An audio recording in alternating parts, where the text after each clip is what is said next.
Yeah. Simply ball dropping. What's up, family? K-Sap, we up. Ain't no stopping. I'm simply ball dropping like it's New Year's Eve, making you haters believe I'm the MVP. Ask Mr. V and R&B, they do all sports, whether it's on the field or the court, from the arena to the ring. What? You wanna swing? I rope a dope like the one on this boxing thing. That's the punchline. I'm the greatest of all time. Got something on your mind? Hit us up on the line. For that round table talk, ask B Hunt and Sheena and K-Sap too. For their views on our dudes, Marriage Chronicles for you lovers. Oh, I'm married to the game. The championships, the only time I wanna ring. K-Sap, the man behind the mic, check 1, 2. It ain't a rap until I say it's a rap. Just fall through, pull up, the hottest pod smoking. Yeah, I got you open. This freestyle brought to you by James Ford. Paid promotion. Yeah, simply ball dropping. You know what time it is. Pull up, chop it up with your family, man. K-Sap, what up?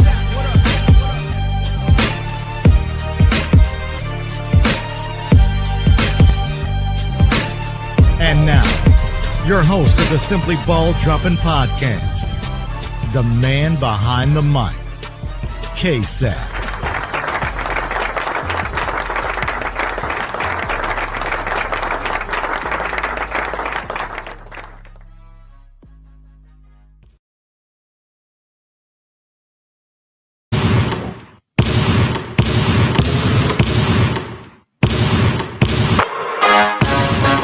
What we talking about? What's up, K-Sap? Yeah. James Ford, that's me. Let me talk to him. Let's get it. I'm simply ball dropping. Simply ball dropping. Man, I'm simply ball dropping. Driving coast to coast, making moves, ain't stopping. Nah, driving coast to coast, making moves, ain't stopping. Nah. Hey, let me put you on the podcast. Out here talking that shit, but ain't repping the same. It's my bro K-Sap, chopping up topics for your optics, from politics to your topics. Special material for your radio, stereo, pumping high definition. Stop what you doing and listen. We smashing all competition. You better jump on this wave. Somebody pass me. I'm simply ball dropping. Simply ball dropping. Chopping up these topics, man. I'm simply ball dropping. Coast to coast, making moves, ain't stopping. Driving coast to coast, making moves, ain't stopping. Nah, simply ball dropping. Simply ball dropping. Chopping up these topics, man. I'm simply ball dropping.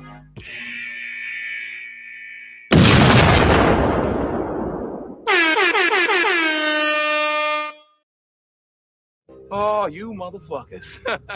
Okay. All right. I'm putting cases on all you bitches.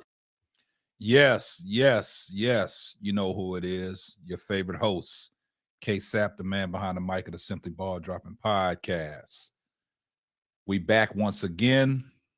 I see y'all floating in. I see y'all coming in the building. Shout out to Ted. Shout out to Donna Cox. Shout out to my sister, Nadira Gant. I see you, Superfly J. As soon as y'all come in the building, do me a favor. Smash that like button. Tell a friend to tell a friend. We got a few things that we want to talk about today, man. The Chicago Sky is on the clock. We talking about the protection program, man. Who are the Chicago Sky going to protect from this expansion draft to the Valkyries? Who should we protect? Y'all see by the title of the show. I see you, Miss Goody Two Shoes. You see by the title of the show, the 6 players that I'm protecting, and then the 2 players that are gone. Y'all see them, good riddance. What's up, ADP Art Creation? I am Zo Media. What's going on, man? What's going on, man? Now, I don't think we're going to be here that long, I am Zo, man. Sometimes, man, these lives can go on for days, man. I just can't do it all the time, man. I can't do it all the time. I know you trying to watch them Ravens. My son trying to watch them too, but you know what I'm saying? Sometimes, man, I try to get these lives in, man, because sometimes these lives, man, I see you, Mitchell Coles. These lives, man, they can go on for days, man. They can go on for hours and hours. And that's the thing about these lives, man. When people are tuned in, man, and they enjoy your show, man, they're going to stay with you, man. But I appreciate everybody that's in the building. I appreciate everybody that supports the channel. If you're not subscribed to the channel, make sure you hit the subscribe button. make sure you got your post notifications on so you know every time Simply Ball Dropping drops another hot banger. And sometimes I say it might not be for you, but it be for somebody else. So tell a friend to tell a friend. Yeah. So what's up, Keywan Jackson? I see y'all in the building, man. So, man, we're going to talk about the Chicago Sky, man. We're going to talk about this expansion draft coming up with the Valkyries. You know, who do we need to protect? Who do we keep? And who do we don't protect? But y'all see what's up, Uncle J.E.? Still mourning Olivia Miles. Yeah, hey, Olivia Miles, she balling out, man. I mean, that's what you're supposed to do when you're in college. You're supposed to ball out, man. You're supposed to position yourself well. Your draft stock goes up. Some people's draft stock falls. But, hey, that's the nature of the business, man. I love to see all them young women doing well. All of them get a chance, man. But it's going to make it interesting in this WNBA draft, man. And it's crazy that the WNBA is the hot topic of conversation, man. Even though they're in their off season, but there's a lot of stuff going on because you see what they're doing with Unrivaled. That's still attached to the WNBA players. And now you got this expansion draft with the Valkyries. You know what I'm saying? And now teams are able to protect their players, but I don't think it's not public record for who they're going to protect. You know what I'm saying? What's up, Ted?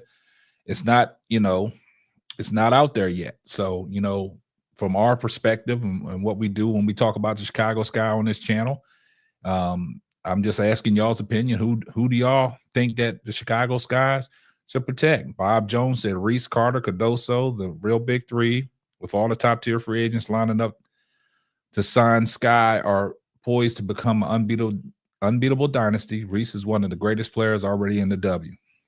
Salute. Yeah. But my thinking, the more I have time to think about this, I'm going to protect Michaela Onyenuede, Carmela Cardoso, Kennedy Carter, Angel Reese, Elizabeth Williams, and Rachel Banham. And then Dana Evans and Izzy, gone in 60 seconds. Gone in 60 seconds. But you guys let me know what y'all think. We here. You know what I'm saying? We ain't never go nowhere. I appreciate everybody that was tuned in the other night for that pop-up live on Friday. I'll take your word for it, ADP. Go on with the win, K-Sap. That's right. Get them up out of here. Go on with the win. I mean, me personally, man, it's nothing personable between me and Dana Evans because I don't know her from a can of paint.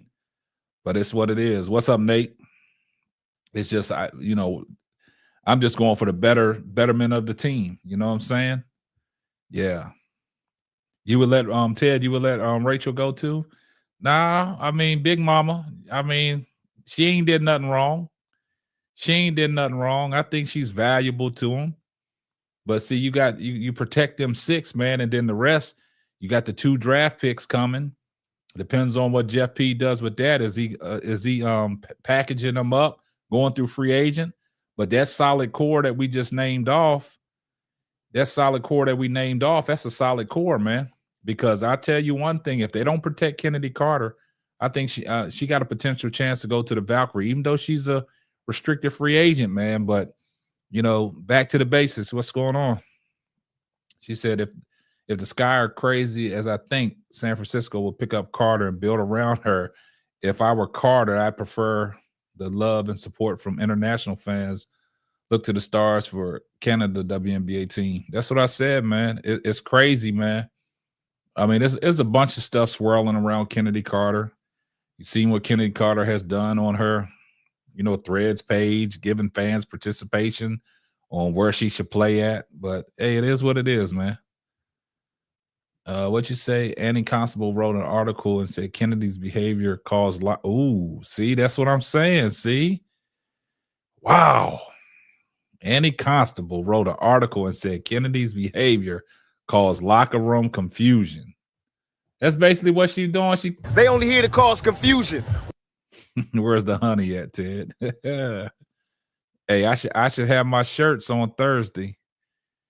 K-Sap agreed. Dana and Harris not good fit for the future of the Sky. Yeah, I totally agree with that, man. Not a good fit. It is what it is, man. But Brian Allen Hines said, what you say? How about signing a veteran point guard Natasha Cloud since the Sky seems unlikely to draft Olivia Miles? Man, we can't give up hope on Olivia Miles, man. We can't give up hope on Olivia Miles. And the reason why I say we can't give up on hope, this is just my personal opinion about Olivia Miles. I think she's probably the nation's best point guard so far, and her draft stock is just rising. And, she was projected to go 1 through 5 anyway, but I think she can slide up to that number 2. Yeah. I believe it. Kennedy and Evans got to go. You say Kennedy and Evans got to go? John Schaff, you said you think Kennedy Carter got to go? Man. What did ADP just say? And somebody said facts. I'm missing it. Yeah. But nah, man, don't give up hope, y'all. Oh, John Schaff said, yeah, he let Kennedy Carter go. Reasons, why would you let Kennedy Carter go, John Schaff? What's the reason you would let Kennedy Carter go? Is it because of all the issues we talked about? I mean, I hate to, that's just speculation, you know what I'm saying? And we talk about it all the time, but I just think it's unfortunate, man, that Kennedy Carter got this narrative out there about herself. It's unfortunate, man. But we here to talk about it. Ted said Angel has a new jumper. What's her new jumper? She continuously quits on her teammates.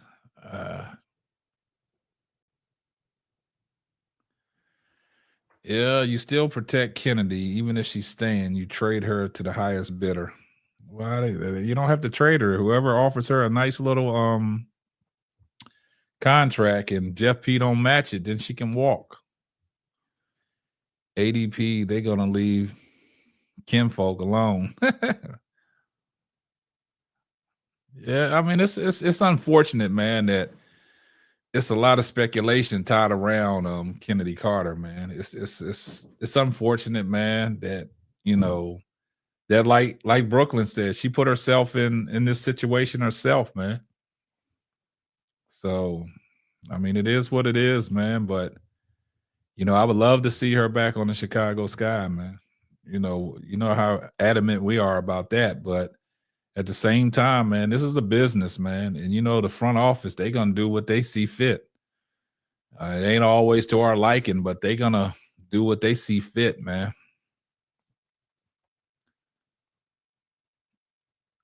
Nah, I ain't got that honey out early, man. I ain't got the honey out early, man. Sanaya Rivers moving to my number 10 pick. Uncle, man, we'll talk about Sanaya Rivers later on down the line, man. We'll talk about her later on down the line. We'll put the microscope on her. We'll put her under the magnifying glass, man, and see what she can bring to the table, man. But I'm with you, ADP Art Creation. The big three forever: Angel, Miller, and Carter. It should be that way, but I don't think the ownership feels that way. That's the bad part, man. I mean, it's a lot of speculation around. What's up, L? I see you in the building. Happy Monday. Happy Monday to you too. We just in here chopping it up about the protected ones. You said pow pow to the Liberty. I mean, the draft is gonna be a shakeup, man. It depends on, the teams, on who the players they protect, and who the Valkyrie get a chance to take. But I see in a situation like this, man, with all the way that this NCAA women's season is going so far, it's a lot of surprises. It's a lot of surprises. It's a lot of surprises, man. And the reason why I say a lot of surprises, you see what happened, to South Carolina yesterday. You see what happened. They got beat down by UCLA. You know what I'm saying? That's a humbling experience for South Carolina because they've been winning for so long. And, a lot of people like, Malaysia Fuwali, but Dawn Staley says, she has to grow up and mature. Yeah, what's up, Philip? Nah, Lindsey Allen, man, that's a hard one. But L, I was saying before you jumped in, this is the six that I'm protecting. I'm protecting Michaela Onyenwere, Kennedy Carter, Camilla Cardoso, Angel Reese, Raquel Banham, and Elizabeth Williams. Dana Evans and Izzy got to go. I didn't even mention Lindsey Allen, but Lindsey Allen might be a good one to keep around in that locker room. But that's my six right there. I know I'm causing confusion. They only here to cause confusion. But that's my six I'm protecting. They in my protection program. Dana Evans and Izzy, gone. That's just my take. If anybody else got a different take, I mean, you can put your opinion out there. That's what we're here for. L, I'm so proud of you coming to the chat. I see ADP in there twerking for L early. She in there twerking for L early. Yeah, she got the honey on her chest twerking for L. Tasha St. Patrick has to go. Bye, Felicia. Trade Izzy for GF Floud. And that's a cold move. Yeah, I mean, but you got to understand, man, we don't even know what these organizations going to do, because with the Valkyries having, that expansion draft and who they can do, it's K-Sap, L is the lawyer for the podcast.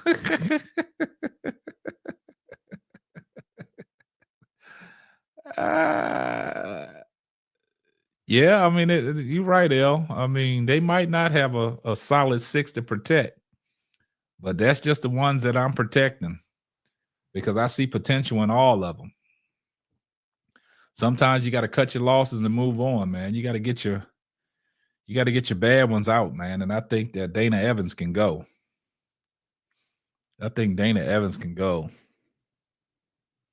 T Black said Banham Jefferson got to go. I'd rather. Man, Mariah Jefferson, I don't know if she's any good. I don't think she's any good use to the Chicago Sky. She didn't show me anything, man, after the trade. That's my opinion. That's the ones I would protect. Everybody else got a difference in opinion, which is fine. I agree with you, Ted. I didn't see nothing that Mariah Jefferson brought to the table, man. Van Lift to the sky. It's kind of funny you said that, Ted, because everybody's making out of what Angel Reese tweeted right after the draft. She tweeted Van Lift. Yeah. Troy Hall said, hi, my protection prediction for the Sky is Cardoso, Reese, Carter, Onyenwere, Elizabeth Williams, Banham, Dana, Izzy, Diamond can be unprotected. Dana once a fan favorite, now toxic. Derek Gant said, I would say Allen, Reese, Cardoso, Michaela, Ewell, and Carter. So Lindsey Allen. You think Lindsey Allen? So what would okay, fun fact, I was a pre-law major at Norfolk State and graduated with a bachelor's degree in political science. And so you are the lawyer. Okay, we got you. So ADP art creation, she spoke that up for you, put that fun fact out there. That's tight right there. Ted, she's around the same age as Paige. I mean, let me ask y'all a question, man. What does Lindsey Allen bring to the table for the Chicago Sky? What does she bring to the table? Is she just going to be one of them veteran locker room people, or is she actually going to get some playing time and actually help out the Chicago Sky?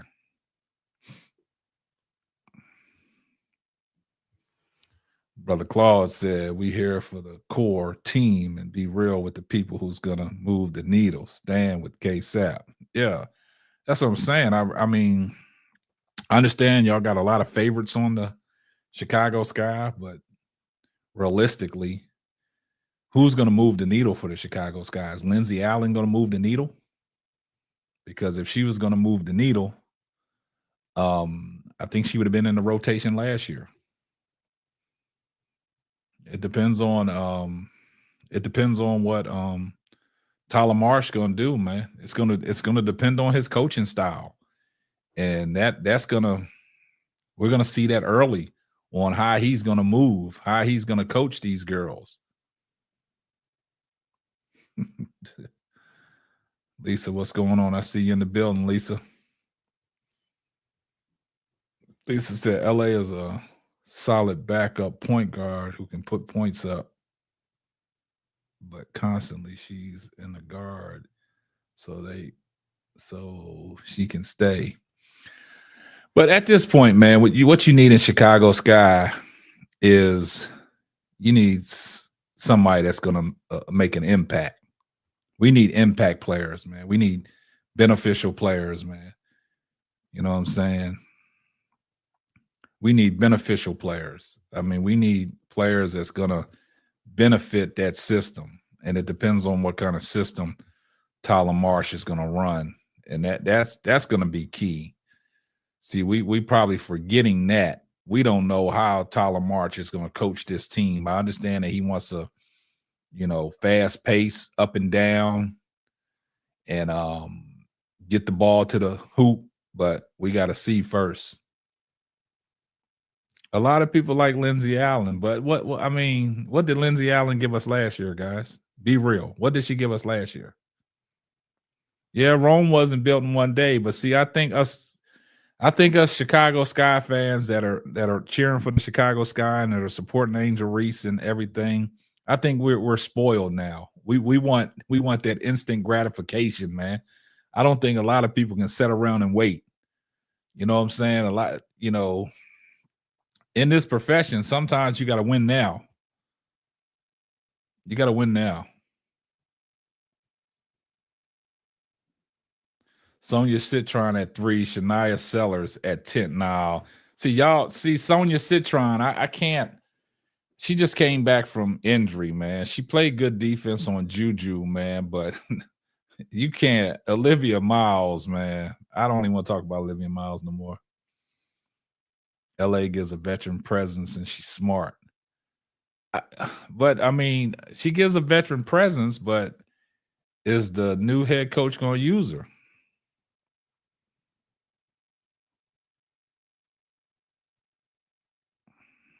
Bro Claw said, remember, I said Haley before the college season, and I'm still with her. Book it. It's a lot. It can go different ways, man. That's why we're here to talk about it, man. That's why we're here to talk about it. But yeah, man, I appreciate everybody that showed up tonight. I appreciate everybody's support. Always rocking with the channel. Man, and it's kind of funny, man. Elle sent me that message she commented on the live, and she said, I tell you, people be watching, man. They be watching. They be watching. I'm just trying to figure out, man. A lot of people be watching, man. It's out there. You know what I'm saying? We going across the YouTube airwaves, man, and a lot of people have been watching this podcast, man, and a lot of people are digging it, man. I got some new music coming for the podcast, for the live shows, for the panel and everything, man. So we definitely elevating behind the scenes as well. Yeah. But I just think in this situation, like protecting these players is going to be key, because that's going to tell you a lot about how this organization wants to move. You know what I'm saying? See, Lee said, I'd rather have Kennedy than Kelsey Plum. Also, KP has an attitude. It seems like a lot of these chicks have an attitude, man, but you can't can't. I mean, they competitors, man. I mean, you know, all these chicks in the WNBA got some form of attitude, man. Allen signed a 2-year contract, started this year, and the Sky don't have what the contract consists of. She is too inconsistent. I think they're going younger. Ted, you gonna twerk for Kelsey Plum? I mean, if they go, hey, if that happens and Kelsey Plum is on that roster, I wouldn't be mad. I like Kelsey Plum. Yeah, because I mean, what Haley Van Lith is doing with the TCU Horned Frogs, man, she's running a system, man. She feels comfortable, and that's the bottom line. She feels comfortable. That's all that is. She feels comfortable, man. So, plumb to the sky with what Angel needs. Yeah, I mean, it's a lot. Lisa said, I'm hoping Kelsey Mitchell wants to leave and hoping the fever will let her go. I think Hannah, the next Carter. You talking about Hannah Hidalgo? Oh yeah, she's a feisty little competitor, man. She showed out on national television, man. But yeah, but like I said, man, Brittany, what you said. Brittany said, do you feel we have enough depth with our bigs, or do we need to look into replacing? Nah, I think the bigs. I think you got a solid group of bigs, man. It's the wing players and the guards. That's what we need, man. I think the bigs, we solid in the front court. We just need a solidified backcourt, man. We need a solid backcourt, man. That's the issue, man. We not the bigs, man, where you got Carmela Cardosa, Angel Reese, Elizabeth Williams, and Michaela Onyeawede. I think they good. I mean, we need, and I almost have to agree with Jeff, man. We're gonna need some perimeter players to surround around them with some guards, man. The guards gonna make it go. The guard's gonna make it go, man. So if you get somebody like Olivia Miles, man, but the protection, it's gonna be key on the protection of the players, and we won't know who the Sky protected because it's not announced. I think they have to submit it to the league, and they give it to the Valkyries, so the Valkyries can't select these certain players. But yeah, it's gonna be interesting, man. But let's go ahead and get it popping. Let's see what the panel. Let's see what the panel thinks tonight, man. Let's see what the panel thinks tonight. So I'm gonna go ahead and drop the link in the chat, man, for anybody that wants to hit the link, that wants to come up. Don't be afraid. It's just basketball. This is just our opinions. Sometimes it get heated, but I know you can hold your own, man. So you ain't got to run.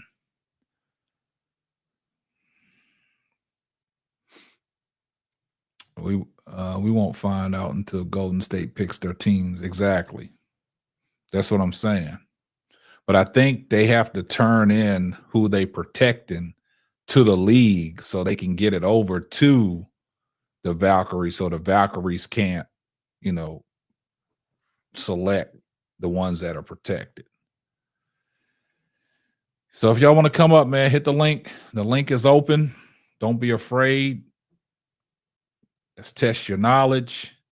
Come on up so we can get elevated. Uncle J.E., where you at, man? Hit the link, Uncle J.E. I see you, bro, Claude. I see you popped up, man. As soon as I get 2 more, we'll go ahead and bring you up on stage, man, so we can get it popping. Yeah, it's coming up here shortly, ADP Art Creation. Yeah. So y'all go ahead and smash that. Y'all smash that link, man. Don't be afraid. I think they're afraid, bro, Claude. I think they're afraid tonight. Spacegate, all praises to the Most High. Olivia Miles is the key. All praise to the Most High. Olivia Miles is the key to the future for the Sky. There's no replacement right now. Totally agree with that, man. I'm sold on Olivia Miles. Daniel Preston, what bigs do the Skies have that are true scorers? Nobody. Kennedy Carter is the franchise. They're causing confusion. They only here to cause confusion. Mhm.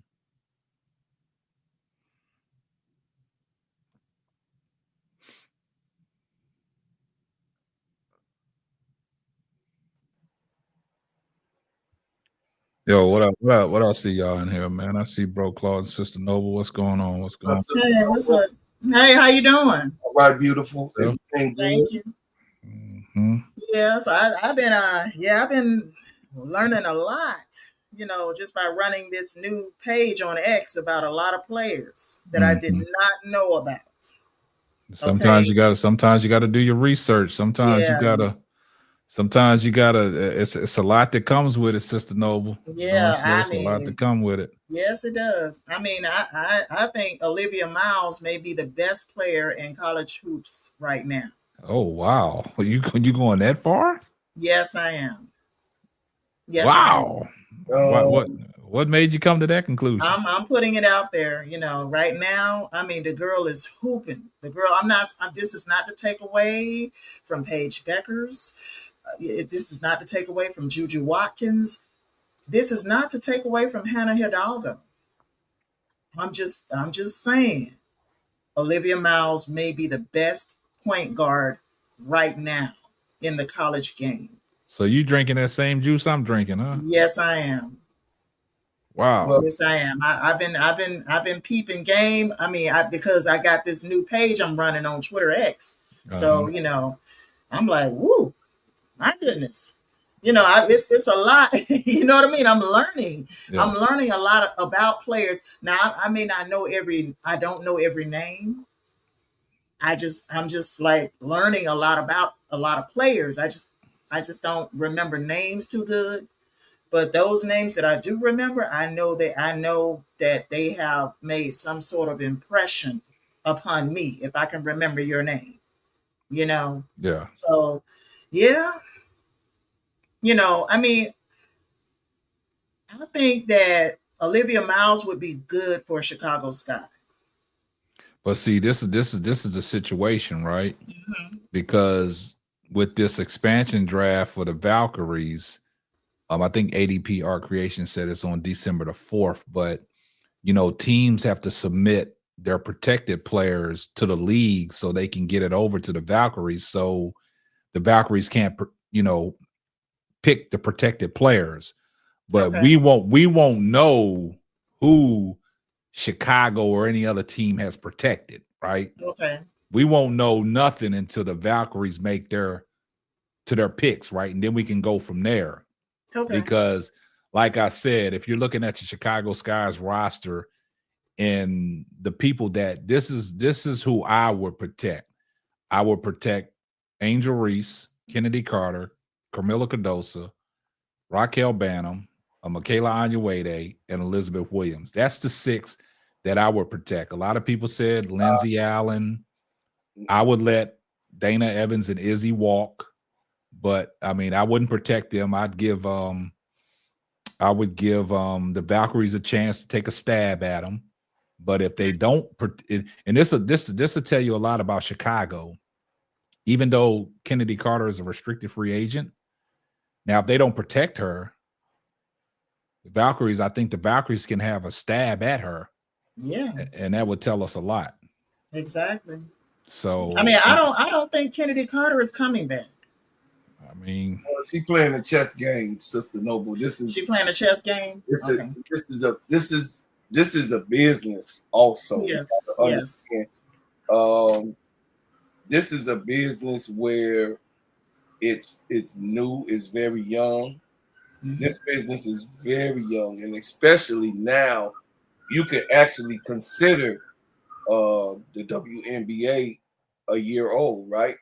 Mm-hmm. The reason why is because in this 1-year-old baby, you have had more eyes international on basketball being played here in the States. So therefore, when it comes to I seen in the chat where they was like, get rid of Kennedy because she's a problem in the locker room. But you gon' that's hearsay, and you gonna have there's not one team in any basketball league, not one player on every team that is a fire starter. There's not one player that has that type of, especially in the point guard position, that does not have that type of fire that are winners. I would say that are winners. Lindsay is a little bit more laid back for me. She's a good vet. Nothing against Lindsay.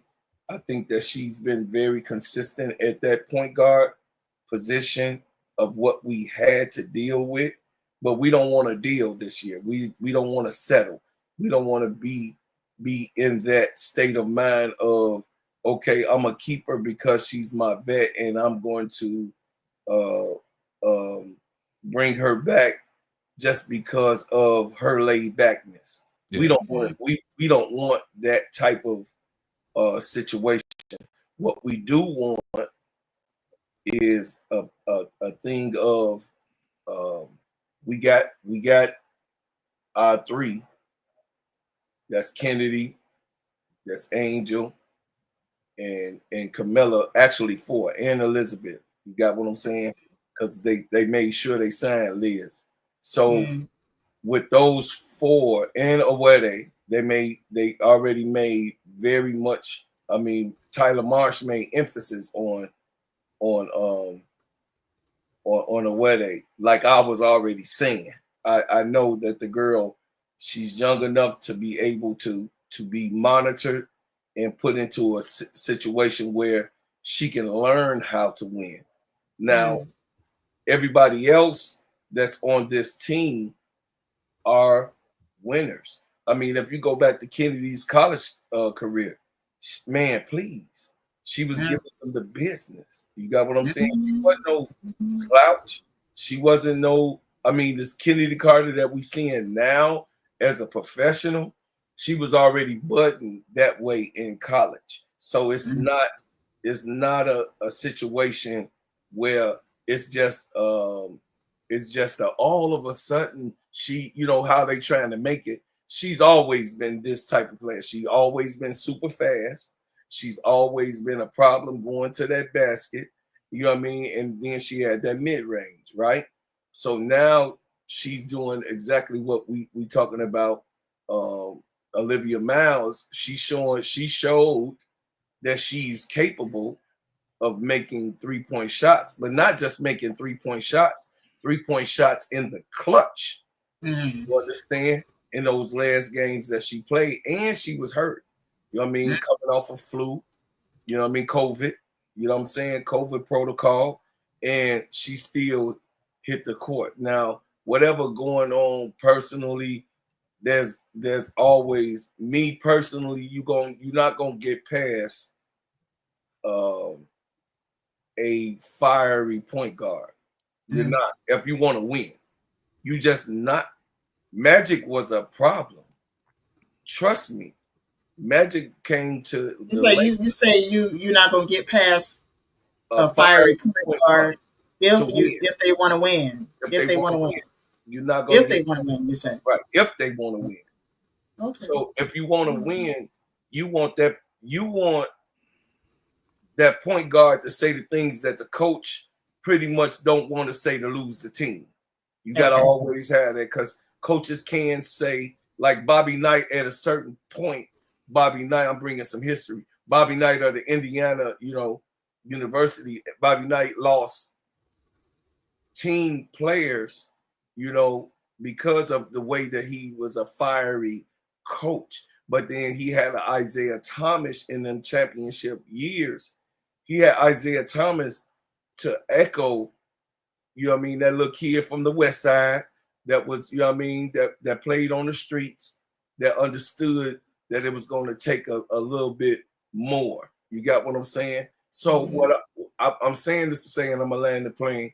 I'm saying that what K-Sap just laid out is perfect to core. I'm not off of Lindsay. I'm not off of her because we always, you know what I mean? Like I told you, Sister Nova, before, we always want that veteran that's going to be a cool, calm head, that's going to be able to talk to all of the girls, that's going to be able to say, hey, you know, how about this? You know what I mean? Sydney Carson is that over there on the Aces. You know what I mean? She might don't play a lot, but Sydney is fun. She's funny. I mean, everybody get along with her. You know what I mean? So she's that type of veteran. You know, a lot of people be like, why Sydney still on the Aces? And she don't do that much for me. Oh, she does a whole lot because she has a relationship with those girls. You got what I'm saying? You need that type of cool, calm, funny type of player that can, you know, get along with just about anybody. You need that water in a glass, right? So I'm saying core these people. I don't want to put all my stakes on Olivia Mounds. You know, I got Pow Pow always is in my heart, in my head, but I'm not going to look past Haley Van Lith because guess what, y'all? Haley, like I said before, remember when we were talking about systematical players? Tyler Marsh is a systematical coach, and Haley Van Lith, Angel didn't post her for a reason. The system that was being ran at LSU was not in particularly for Haley. It was actually for Fla and Angel, Nisha, you know, coming up, Mero coming up. But the thing is that you need that type of fire like Haley has. She wants to prove something. Haley right now in this season want to prove that she's always and gonna forever be that prospect that we saw in her first 2 years. And that's okay.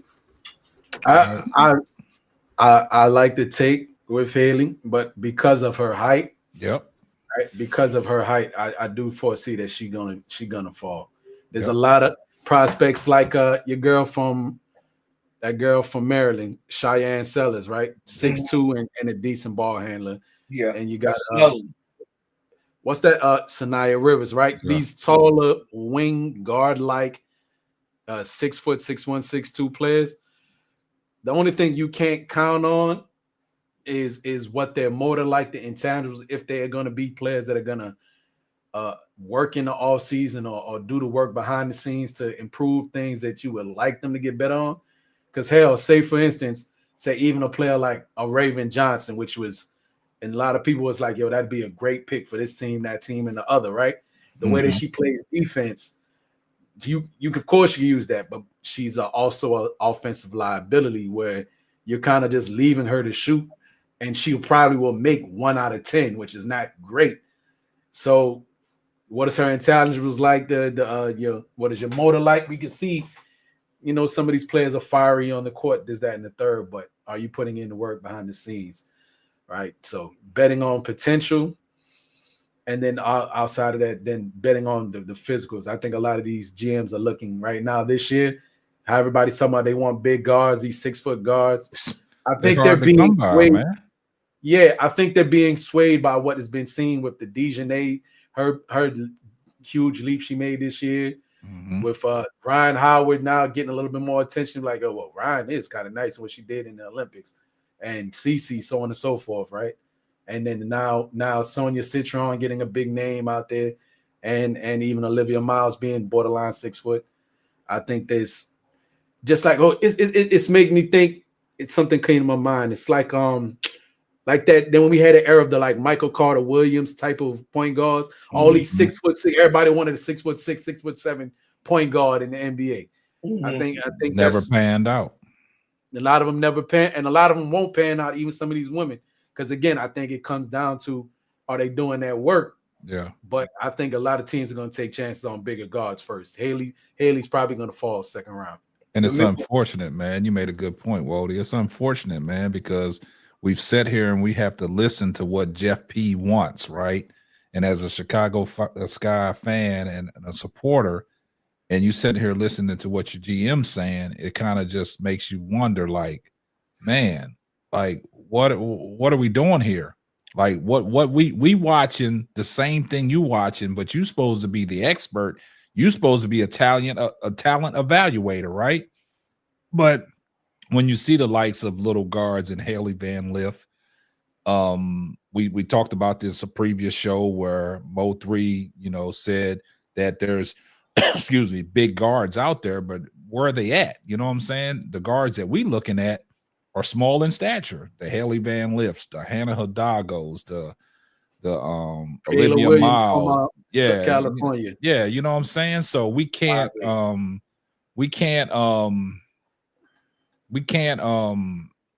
expect to have these big guards, because if they're big guards out there, they just reminded me of just wing players, perimeter players. You got Michaela Onyeawede to do that for you. You know what I'm saying? You got that type of player on the sky to do that for you. You don't want to have one and the same.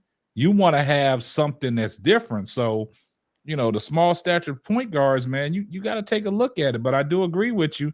They might go away with it. And I think that's why some of these small guards draft stock might fall, and you just got to latch on to a team in free agency. Yeah, I know. I still think they'll get picked up, but a lot of them are going to fall second, and a lot of people will be looking at them like steals. But here's on the flip side: if you really are that dynamo on offense, you could be like the Leandro Barbosa off the bench. Like, man, yeah, every time we bring Georgia Amor, and she 5'6", but she say Georgia Amor fall to the length. She coming off the bench and she giving you 16 off the bench. Well, damn, I mean, you're a little microwave off the bench, a little Vinny Microwave Johnson. But hey, there's room for you as long as you actually can produce buckets. Unfortunately, one person who fell, and I don't know where they are in the league right now, Deja Fair last year, who was one of those type of players, was just like a great for a tiny guard, 5'6", but couldn't find a home. Maybe it's other things behind that, but they're buckets. They just, when it comes to defense, if I think why they want the 6'6" thing is, I think a lot of these coaches would like to be able to. But where are they coming from, Wody? Where are they coming from? I agree with Edward. They're there, but they're specialists. They're there, but they're specialists. Like, okay, you're 6 foot, but you really can't handle the rock. You're 6 foot, but you really can't play defense. You like decent on defense. You're a spot up shooter. You're a catch and shoot player. You're 6 foot and you're great on defense, but you do nothing else. Right? Like, you're a specialist player. I think these coaches, some of them, they want to try some switch everything type of defenses, right? You put me in the pick and roll. Well, I got to. You got to have some kind of offense. You got to have somebody to run the offense. I mean, you just can't have all the bigs out there just creating offense, man. You got to. Well, the thing is this is the Wody. I know you wasn't probably here on that panel, but I was telling K-Sap and Sister Noble also in the panel that was there. This is the trend that they're setting. This is the bar that they're setting in the league. We have to swallow that pill because this is where they're going. They're going to bigger point guards, and whatever their weaknesses is, they feel like they can work on dribbling. Like you said, Wody, the dribbling, the Euro step, because ain't too many pages, ain't too many Jujus, okay? And they really they play two most of the time. You got what I'm saying? But if you're trying to build a bigger team, which in their mind, in their set of where they're trending to taller people. Now, Atlanta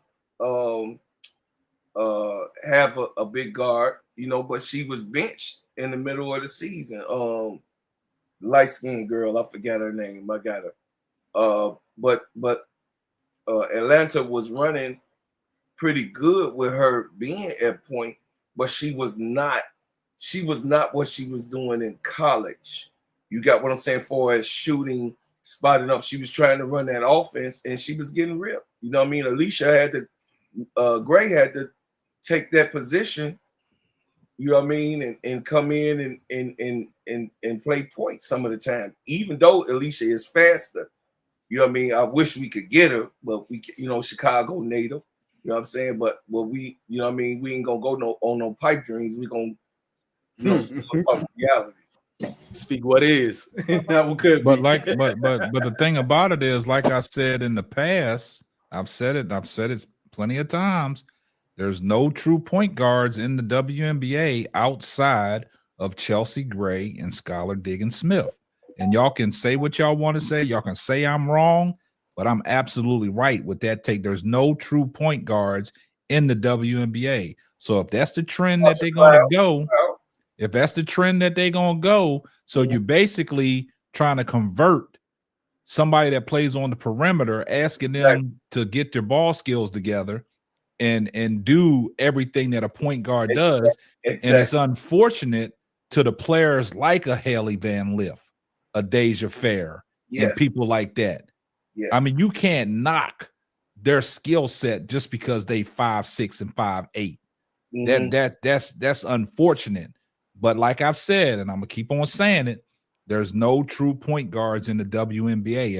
If that's the way they want to move, then that's on them. But at the same time, when you have players that and if the WNBA is going to move in that direction, that's going to be a discourage to a lot of these women that are not of that height. Like they're going to look at the Deja Farah story, right? How she was a bona fide scorer, but yeah, but I'm saying a scorer, but just because she was small in stature, she couldn't stay with a team. And that's going to be Hannah Hidalgo's problem. Even though she's balling out right now, and a lot of people say that she's probably one of the best guards in the country, at 5'6", where does she fit in the next level? Well, because then the next issue that you get, if you do have the smaller guards and you have the more talented, bigger guards, maybe not even true point guards. Maybe let's just say you got a combo guard running your one. Ron Howard, Ron Howard always gets put in that point guard category, but she's 6'2", but is she really a point guard? But she can't play it. Okay, right? I put Haley Van Lith to go guard Ron Howard. How much can you really do with her though, as she start bringing you inside that 3-point line? What really can you do? You're starting to be at a severe advantage. Now, you can be on the court, my personal opinion, you can be on the court and be 5'6", 5'5". You can be let's say everybody 5'8" and under, right? Because that's when it starts getting tricky. 5'8", you can be on the court if you are a certified bucket. Cool. We might need to help you more on defense or run our defensive scheme where we can kind of hide you. Cool, right? So I still see room for, like right now, not even leading. She's like 4th on the list, Georgia Amore, who she probably will come out. That's another one a lot of people talk about, right? Georgia Amore, the girl 5'6", but she 15 points and about 8 assists a game, right? But she what, 5'6"? Right, 5'6", right? She gonna get drafted. But she little. Who's she gonna get drafted over though? Her name was Haley. Hey, Wody, who I was talking about was Haley Jones. Haley Jones of the Atlanta Dream. She's a forward by nature, but she was running a point this year. She came out of Stanford, right? Yes. Very, very solid. Very talented. Yeah. Big body. She can shoot, but you didn't see her taking those shots she was taking in college because they were trying to transition her to do the point because, of course, Jordan was hurt. You know, Jordan is 5'6", Jordan Canada. She 5'6", right. She 5'6", but she a Haley, right. She a bucket. Haley took on that responsibility with the Dream this year. And you know, she was, when Jordan came back, she was put back on the bench. But what I'm saying is that this is what she did. She toted her load. And what they're trying to do is she's 6'1", she a big body, she could put the ball down on the floor, she can shoot, she just really did not. This is just one of those years she had. She can shoot, And I think that they're more. They locked in on this shit, guys. I'm telling you what I'm saying. He said it. I said it, but he said it and put it in the airwaves to let y'all know he wanted bigger guards. Okay, so if that's your scheme, bigger guards, fine. Okay, let's try to take that in. But what does that mean? Like K-Sap said, what does that mean? We're gonna lose out on quickness with bigger guards. Like, I don't believe that Haley can run the floor with Kennedy Carter, a guard like that, a point guard that's big. She can put it down, but Kennedy Carter already down on the floor. Good and bad to that, but I don't believe that that the Sky needs that type of copability. We have to be coping with that type of shit. So with Paige coming to Dallas, oh man, that's so key. I mean, that's like a beautiful, beautiful situation, and that's what we want in Chicago. We want it to look like that at least. You know what I mean? We know Paige coming in, she gonna run the point, but Paige don't really run the point, but she will. She has capability, and she's shown over her career that she can run the point. So they willing to give that ball, to Caitlin and to Paige to do that point guard responsibility. Because Caitlin really, Martin ran the point guard really for Iowa. Martin really was the one that held the heavy load. But once again, when Caitlin came, they was all locked in. Because why? She's 6 feet, man. She's 6 feet. Yeah, so what's going on, everyone? 6 feet that is a benefit, but even like I'm using like a lot of these combo guards, for example, right? Mm-hmm. Especially how this modern game goes. Me being a Knicks fan, I love watching Jalen Brunson play, right? But Jalen Brunson's out here giving you 40-point nights. Yes. Is that really your point guard? It's like, is he really? It's just because his game, because of his stature, he got to get designated as a point guard, right? But I use him as an example. I use Derrick Rose as an example. They get that designation, but they're going to get a bucket.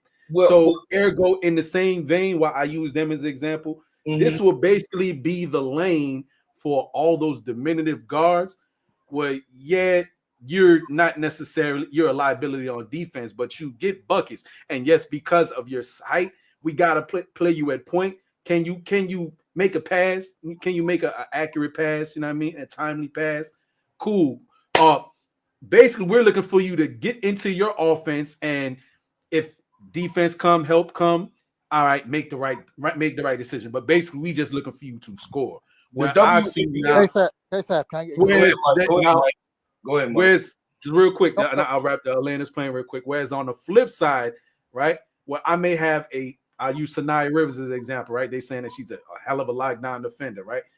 If you're looking to set your teammates up and you're great on defense, you're a 6 foot or 6'1", or even take somebody who's already like that and try to give them some ball handling and playmaking skills, like work with them on their ball handling and playmaking, you can be a versatile threat. Shit. All I need you to do is go downhill. You're so big, a lot of people not gonna be able to deal with you. We could switch everything on defense, and hell, look, hey, you can make a pass. You're good.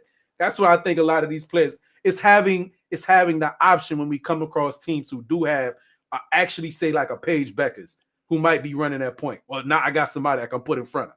You know what I'm saying? Oh, we come across Olivia. She's a little on the bigger side, or Sabrina Ionescu, who's on the bigger side, right? 5'11", 6 foot. Got a guard that actually can stay in front of them that's also similar in their height when they start going downhill. That's what I think it is. They want that versatility. So, K-Sap, here's my take. We've been hearing a lot of what I consider pipe dreams. We can talk 6 foot. When I say we, I'm not talking about the panel. I'm talking about the Sky and other organizations. 6 foot guards don't go on trees. The NBA been waiting for the next Magic Johnson since 1980, a 6'9" point guard. He still ain't show up, right? Ben Simmons been there. Who? Ben, Ben who- They Simmons only been here to there. cause confusion. Ben Simmons making practice videos trying to hit a jump shot. Come on now.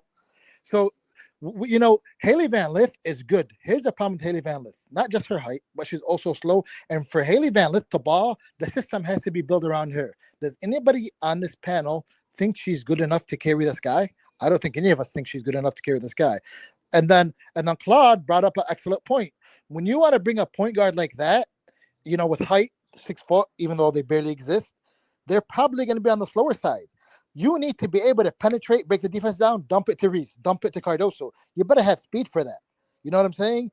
And then we got to consider: are we talking an old style point guard? Because I agree with you on this point, KSAP. When you got a big, you don't just want somebody that can pass. You want somebody that's a scoring threat that constantly pulls the defender, because you got such big window with Cardoso. You want to have that scoring threat. So a scoring guard is the new trend with point guard. You know what I'm saying? Like, people talked Raven Johnson. Weeks ago, I said the Sky would be dumb to touch Raven Johnson. They're going to do what Iowa did to South Carolina. Leave her open, double on the post, and say, I dare you to shoot. I will live with you shooting every play as long as the ball doesn't get down there. So when we're talking about a player, let's stop looking at the individual and let's look at the system. What are they going to impact the system the team is expected to run? And then evaluate from that. Olivia Miles, I think, is the perfect fit. She keeps playing like she's playing. I think the Sparks would be stupid to pass her up. I don't even think the Sky offering the number 3 and number 10 pick for her will do it, because there's no point guard like her in college. Georgia Amari, that was mentioned, is a very good true point guard. She can score and she's an amazing passer. She's 5'6", but you might have to settle with that. You settle with what you have, or you can wait for when the free agency opens up after the new contract and try to steal yourself a Kelsey Plum or somebody like that. That's what I'm thinking, KSAP, because we have what we have. Hopefully they can keep Carter. I don't know. I'm not gonna lie. It's looking iffy. I don't know if they're gonna keep Carter, but you're gonna need speed and the size, like Citron. Citron's not known to put the ball on the floor and go to the rim. She's gonna sit at the 3 all game. Is that what you want? Yeah, she's a 3-and-D. She's a defender. She's a 3-and-D. She's not. No, but she's a 3-and-D. You saw the defense that she played on Juju on yesterday, right? She's known for it to be a small forward, 3-and-D. That's been her. Exactly. But that's great, but she's still a great. I don't see all y'all. See, the on. thing about it is, the problem I have, I understand all y'all's philosophies. I understand your philosophy, what you're saying, Wody, and stuff like that, man. But I'm totally against that, man. I'm totally against that. See, now we putting too much emphasis on these small guards that y'all saying that can't play defense and things like that. Now, if you're a great coach and you're a system coach, you're going to be able to hide some of these flaws. I mean, Golden State did it with Steph Curry for so long. They hid his flaws, right? Because he was a scorer. But what I'm saying is, for everything that y'all saying about these big point guards, drafting the way the WNBA is going, so everything that was in the chat talking about protecting players, why would you protect somebody like a Dana Evans or a Lindsey Allen? Ain't they small in stature? You got to get them out the door, right? So now it's the new regime. So why would you protect players like that? So the 6 players that I said we protect, they all big in stature, right? Right. But with all big in stature, adding a point guard like Olivia Miles. Did y'all see how big Olivia Miles looked the other day compared to Juju Watkins and the rest of the rest of the players out there? That is big 5'10", 5'11". No, but she's big though. She's a big guard. She's a wide body. Yeah. You know what I noticed? So 2 things. First of all, Citron, because when I take a liking to a player, I need to research them and I got to read the scouting report. Citron is known as a solid defender. She's not a lockdown one-on-one defender. We want to talk about what she did on Juju and turn her into the next Bruce Bowen. Are we going to ignore that she had help side right behind her the whole game, which means she's allowed to play closer on Juju? Because if she gets beat, there's help side waiting. Are we going to pretend that didn't happen? That was there. That's why she. Even I take that away. And still, then I look at the other things Sonya does. Sonya shot 40% one of her seasons, right? Yeah, 40% from 35 one season, 34 another. I know. So she still give you the shooting too, and she's 6'1". But who on the Sky going to handle the ball, the point guard responsibilities, man? That's what we're saying. And KSAP, she's actually Citron's known as a better rotational defender than all ball defender. But you know what I love, what I've seen about Olivia Miles, and I've yet to hear it on this panel? We looked at her passing. Go look at what she was doing. She wasn't passing to a player. She was passing to a spot, anticipating the player to get there. I did a whole video on that. You saw Only, Yeah. in my experience, only elite point guards know how to do Yeah, that. exactly. How she got back in transition, intercepted the pass, put the ball on the ground, pushed it down. She know the shooter was getting in the corner, and where did she throw the ball? Right to the corner where the shooter got it in her pocket and fired the three. Exactly. And did you see what she did on that same play you're talking about? She crossed it. She crossed it to the other hand. Yeah. Dribbled once. The defender jumped her. She crossed it to the other hand Yeah. and didn't stop once and kept going. That's elite. And then you see when she came down court and gave Juju that and got by Juju and dipped it off to the big in the paint. That's what I'm talking about. That's what I mean when I you say can't teach that. You can't teach a point guard that. They gotta have that. Take KSAP. That's what I mean when I say elite point guards. It's not about the passing.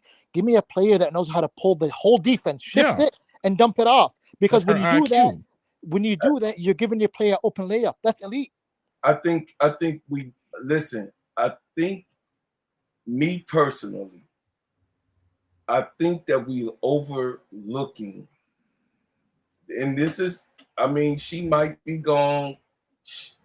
I hate to even say it, but I want us to do everything in our power to everything, even in our prayers, to keep Kennedy Carter. Do you guys understand that she's like the Napoleon Hill diamond farm? Let me give you a aspect of what I'm saying.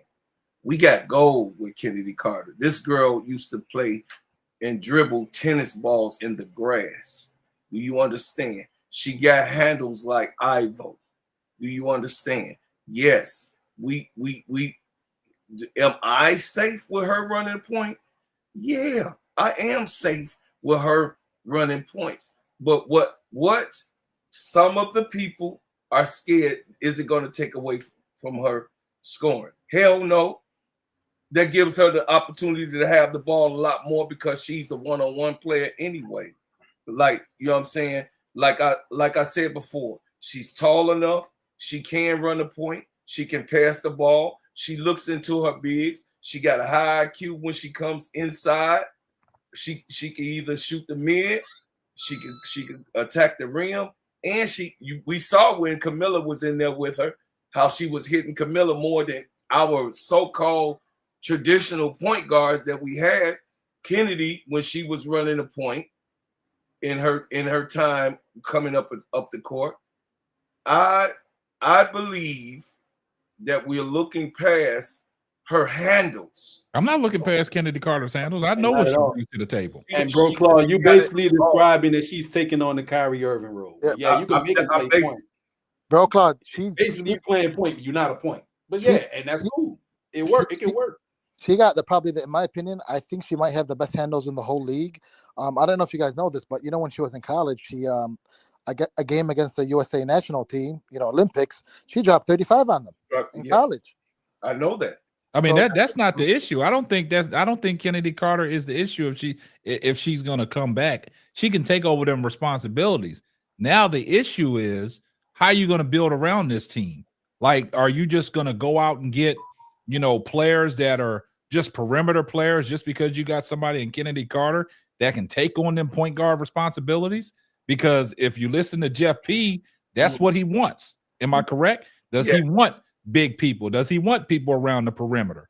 But you still have to, address the issue that the Chicago Sky has no person that can handle the ball and get you in your sets. Now, if you're relying on Kennedy Carter to do that, if you're asking me, I think she can do it.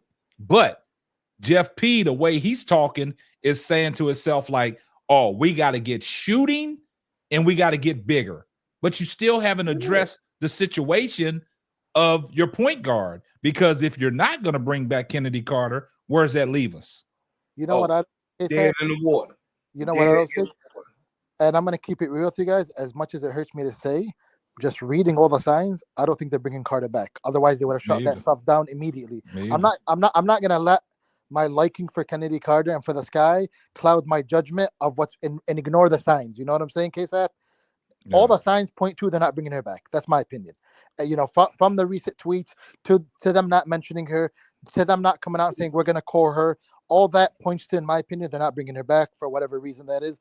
That's a sad situation. But if I had to bet my money, I would bet it that. I would bet it that. I way. agree with you, Mike. I mean, I've been on record. I don't want to come out and just be up front with it, but I've been tiptoeing around it. I've been dancing around it, and I've seen it, and I've been talking about it. These last two, streams that I've been talking about Kennedy Carter, how she's been putting these subliminals out there.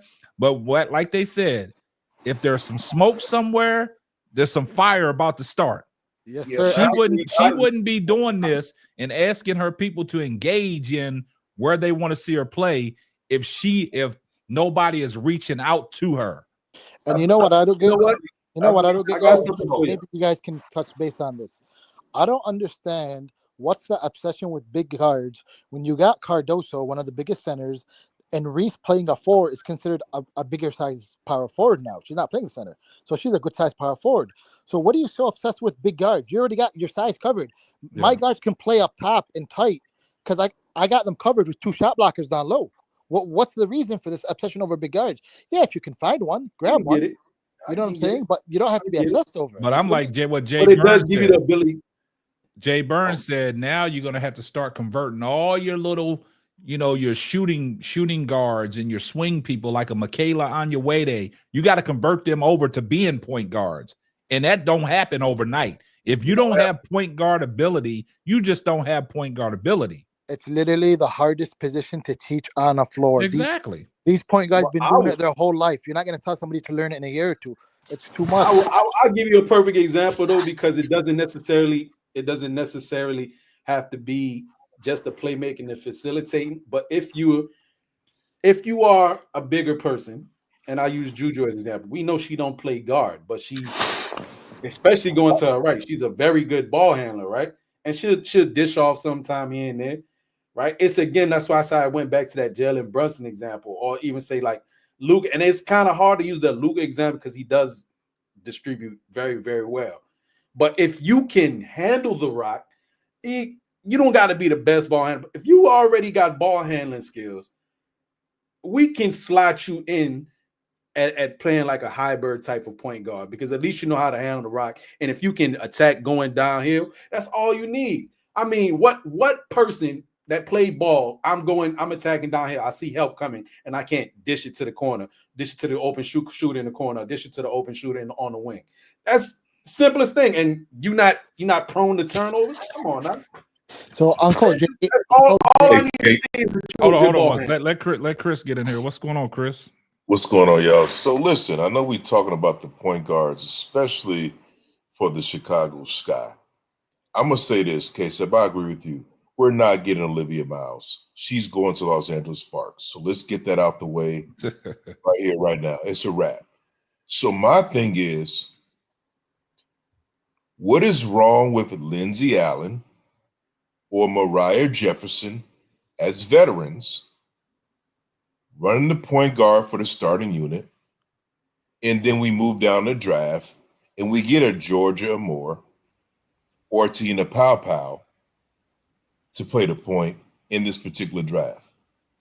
But based on what people are saying about Jeff, I mean, Lindsey Allen's small in stature, so it's the same problem. Why would you bring Lindsey Allen back to be your guard when there's potential guards in the draft that you can get to replace her that's going to be more valued than a Lindsey Allen? I know she's a veteran. Everybody likes her, but you're in the same situation based on what Jeff P is saying.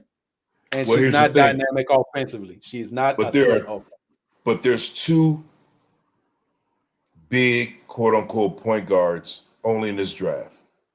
Not only, but the ones that people are looking at. But there's correct. A few more. There's some projects out there. There's only so many picks that you can get in the WNBA. There you go. Right. Come on, you guys. Y'all gotta come on now. Don't be naive, man. The star players that that's on the radar, they're gonna go just because of their namesake. I don't care how many big guards are in the draft that we talking about that a lot of people are not talking about. I don't care about that. Do you think they're gonna get drafted? No, they got to be picked up with free agents. I'm not gonna put a name to it, but I got one. Hold on, Wody. Let Chris finish, then we'll get back to you. Let him go. No, it's cool. I was just gonna say, Paige and Olivia are gone 1 and 2.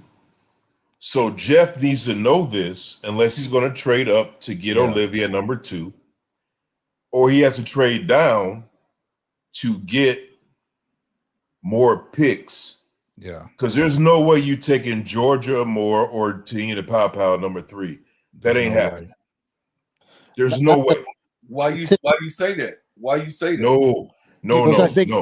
That's a waste. That's a waste, man. Yeah, you can't do that. You can't. I mean, you do something like that, man. That means that your general manager skills, you're lacking in talent evaluation.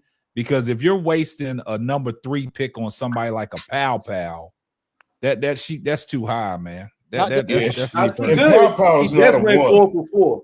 She just went 4 for 4 last game. She is good, but she's a shooting guard. Let's keep it real. Pow is a 2. She's not a point. She's your sniper. Pow is a sniper.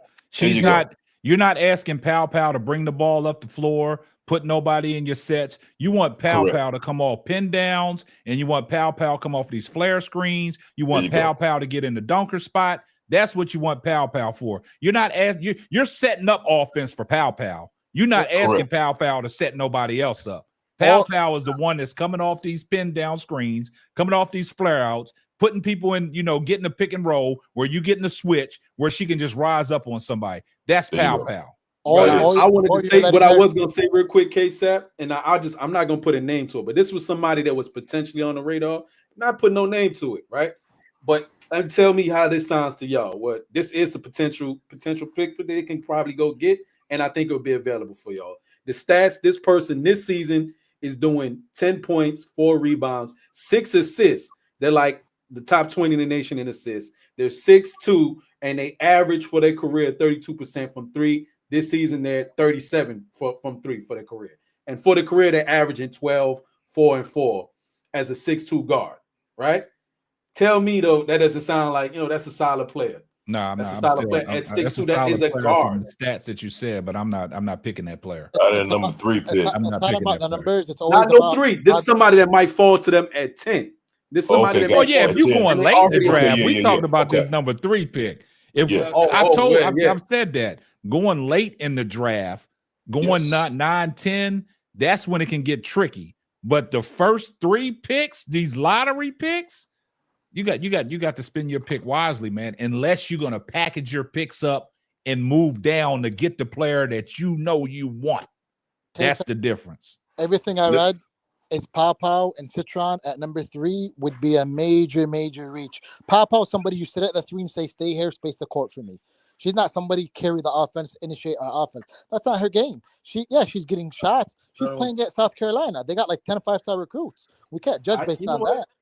Everything is as soon as Olivia Miles gets taken.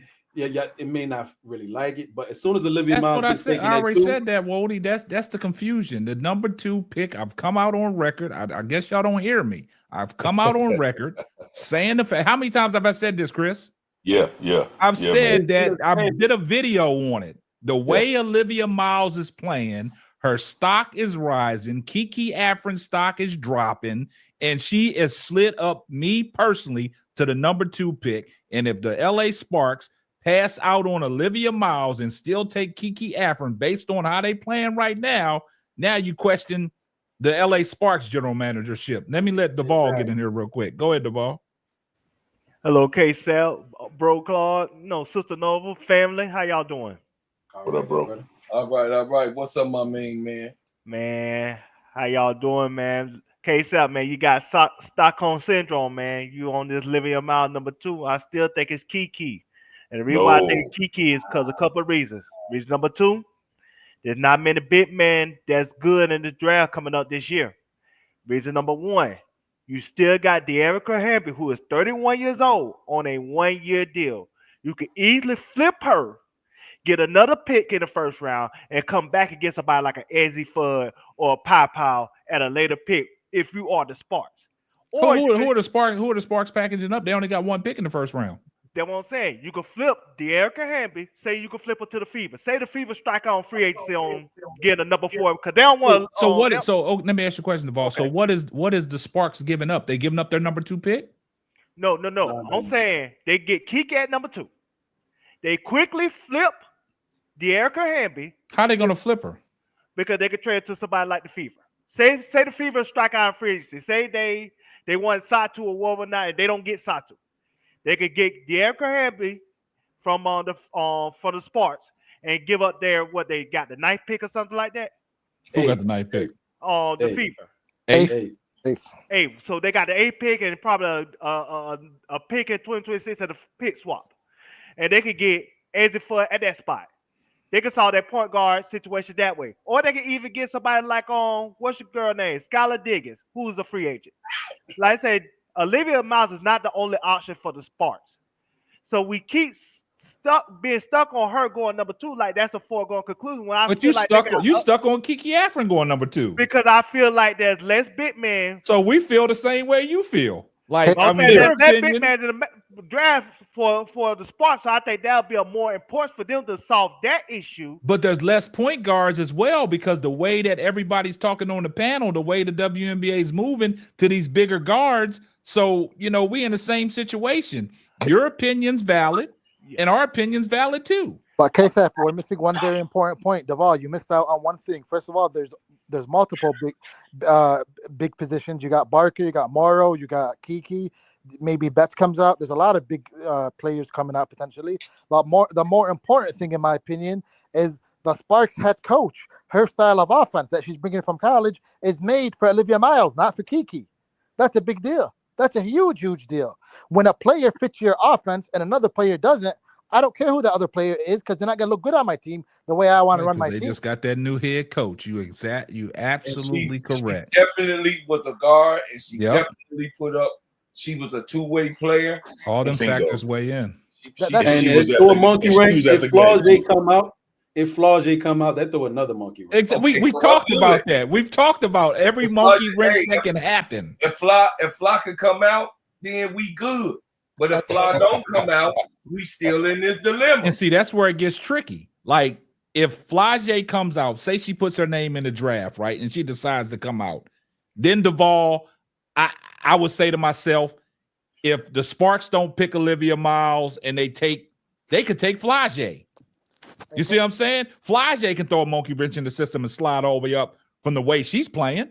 And KSAP, this coach that the Sparks got, based on my research, she's considered an offensive genius. Her team's offensive rating, I think, was number 1 in the country for 3 years straight. When you bring an elite college coach, like a lot of people don't know this, college coaching is considered above WNBA coaching most of the time. Yes. So when you bring somebody like this, you're not bringing them just to coach. You're usually handing them the keys. So it's her pick, in my opinion, not the GM's pick. It's the Sparks head coach. It's her pick. That's my opinion. Okay. And let me ask you this question, Duvall. No, she made clear on that. Let me ask you this question, Duvall. You talking about flipping De'Erica Hamby to the Indiana Fever. Mm-hmm. Why would they want to take on somebody like a De'Erica Hamby? Because that's where his mind went. Huh? You said that one, Mama. Okay, let me. That's where your mind went. But go ahead, please. Yeah, and I got a response. Okay. Alyssa Smith clearly fell out of favor with the Fever, so they clearly want to solve that number 4 spot on their team. I think the number 1 target they want to go after somebody like Satu, or they want to go after Natasha Howard. If they strike out on both of those players, I can see them making a trade for De'Erica Hamby, because their team is more closer to championship worthy than who they ours. trading away though? Who they trading? But I'm saying they trade their pick. They trade the number 8 spot. They trade another first rounder next year and a pick swap. Like I said again, they don't really need the 8 pick like that, like the Sparks would need the 8 pick, because they still rebuilding. So I think the Fever are rebuilding too. They just happen to get to the playoffs. Let me tell you something. When you got 3, and I don't mean to be hyperbolical when I say this. Hey, say what you gotta say. When you basically got 3 Hall of Famers on one team, you're not rebuilding. No, they ain't won nothing. But that's what I'm saying. Duvall, if their careers play out the way they like, I think it's gonna play out. You talk about 3 Hall of Famers. You're not rebuilding right now. You in championship mode. Duvall, I just want to say this to you. I like that. I like how you thinking, but if there's any trade for De'Erica Hamby, that's probably gonna be past number like 11 or 12 pick. Thank you. That 8th slot. To give up your 8th pick for De'Erica Hamby? Come on. Because the Fever probably would go for a younger star that they can hold on to through this this next CBA they about to get before they have to start paying people. So they probably want their pick. Then 2, they've been hollering about Janiyah Barker or Anissa Morrow is on their mind because that would perfectly fit their system. 2, or if not, they got a perfect player overseas if they can get her to come over who is 6'4". Y'all heard so much about Leone Fibich. This is the next Leone Fibich type player, 6'4", age of 6'4". Carolyn Beck touched on that at the WNBA draft. MVP candidate in the EuroLeague, 6'4". I said that. You ain't getting that pick. So go holler at the links or go holler at the merchants. Who was that speaking? Who was that speaking? That guy. So whatever he just said, I agree with 100%. And Duvall, I know what he's saying. He does make sense. But if you're trading for what would be a fourth option, right? Because Hamby would be the fourth option on the Fever. You don't need that much talent. You can draft Citron at number 8, who's going to do what Hamby's going to do for your team. Because you're not going to throw a younger player too. Right. I'm going to turn around on you. And you got under contract before they got to pay you. And they ain't got to pay you that much for 4 years. Hold on, exactly. And then you're going to have Boston, Clark, and your 8th pick under rookie contracts. So you can go and maybe if you're that close to a championship, you can hand out big money to a superstar that wants to come get some quick fame in a ring. Though I would do that. And what he mentioned, that player overseas, yes, she's age of 6'4". They calling her Leone Fibich. He's basically a better passing Fibich, a slightly less shot, still a very good 3-point shot, and her defense is good, but not great like Fibich. So she's like, I consider her like a good bootleg version of Fibich. There's another there's another good player, guys. Her name is like Saloon or something, right? Yeah, Janelle Salone is another one. She could just sign as a free agent with anybody. Right. So that one, let me tell you I about would love to see the Liberty go for that because she is the James Harden of women's basketball. Her brother just got drafted to the Hornets. She's somebody that entered the draft several years ago and went undrafted and developed. Like I heard somebody whose opinion I respect very much. Talking about her and said if she was in the draft, she'd go number 2. Whoa there, and Mike, I'm for the turn around. Hold on, I'm gonna let you. Let me say this real quick, Duvall. Go ahead. Ain't the object is to get better, right, and get younger, as we've been talking about on this panel. That out with the old and in with the new, right? So I mean, Duvall, your soliloquy, it sounds great. That's hypothetically speaking because that's your opinion. But I have to agree with Wody and Mike. And the simple fact is, why would you trade away that 8th pick when there's more options out there for you to get the same caliber type of player and a younger player? Because this is why I preface. I say if they strike out of free agency, because I say their first option going to be free agency. It's going to be Satu or Natasha Howard. That's their first 2 options they don't want to get in free agency. Natasha wife said some disrespectful stuff about you. She's not Satu. You could ball that up the ball. Satu is not coming to the Fever. She's staying to play with Paige. All right, let him finish. Let him finish. Okay. Go ahead. Let's just say they strike out. Natasha Howard wife said some disrespectful stuff about all right, let the ball go and finish his syllable. Let me say they strike out. The reason why I say they could flip that 8th pick for somebody like Derrick Hamby, because like I said, when they got rid of the coach of Christy Side, when they got an experienced coach like Stephanie White, when they got rid of their front office, they got a new front office, that's telling me they want to win now. And if you want to win now, Derrick Hamby will help you more win now if you're the Fever than some rookie that they could have to develop and hope that they could be on the same page as Caitlin Clark, Aaliyah Boston, and Kelsey Mitchell. And when they have their championship level open at this moment, they are closer than we are. I'm saying we at Chicago Sky. They Fever are closer to championship contending status than we are. So they will make a move like that compared to just why would you say like closer? we need to do. They're a second round team now. They went from being a first round exit to a second round team. So we still don't have championship expectations of them. The Liberty is more than likely the repeat favorites. But I'll just say what he's saying. Cool. They're working on restructuring the CBA for now, and then it goes again and restructures again in 2026. Everybody is signing a 1 year. Even Hamby will only sign a 1 year contract. So you're renting her for a year, and then when 2026 comes and everybody money can go up even more, she gonna want more because she's still a good player, even going to be 32, going on 33. She's gonna demand more money, and you cannot afford to pay her. So Man, you know something, Wody? This is the gave first away time. an 8th pick. Wody, this is the first time you really made great sense. You know that? And I gotta ride your coattail tonight. And I'm glad that he brought that up. Duvall, not saying that you could be wrong, but I'm looking at it like this. I know you said the Fever are closer to winning than the Sky. I can't say that because of the fact that Chicago was, struck with injury late in the season. We don't know what Chicago would have did if they was at full strength and got into the playoffs. They probably been in the same situation the Fever. Got bounced out in the first round. So I can't say that the Fever are closer to a championship than the Chicago Sky. And I just can't say. Hey, Sap, what I think you were trying to say earlier about Duvall, to Duvall's point, I think he would be right about them getting Hamby if we were talking about the old WNBA. Exactly. What K-Sap was saying is the teams are building for the new WNBA. Exactly. Fast-paced, 3-and-D, spread the floor. So why would they give up a player at number 8? And this is a deep draft.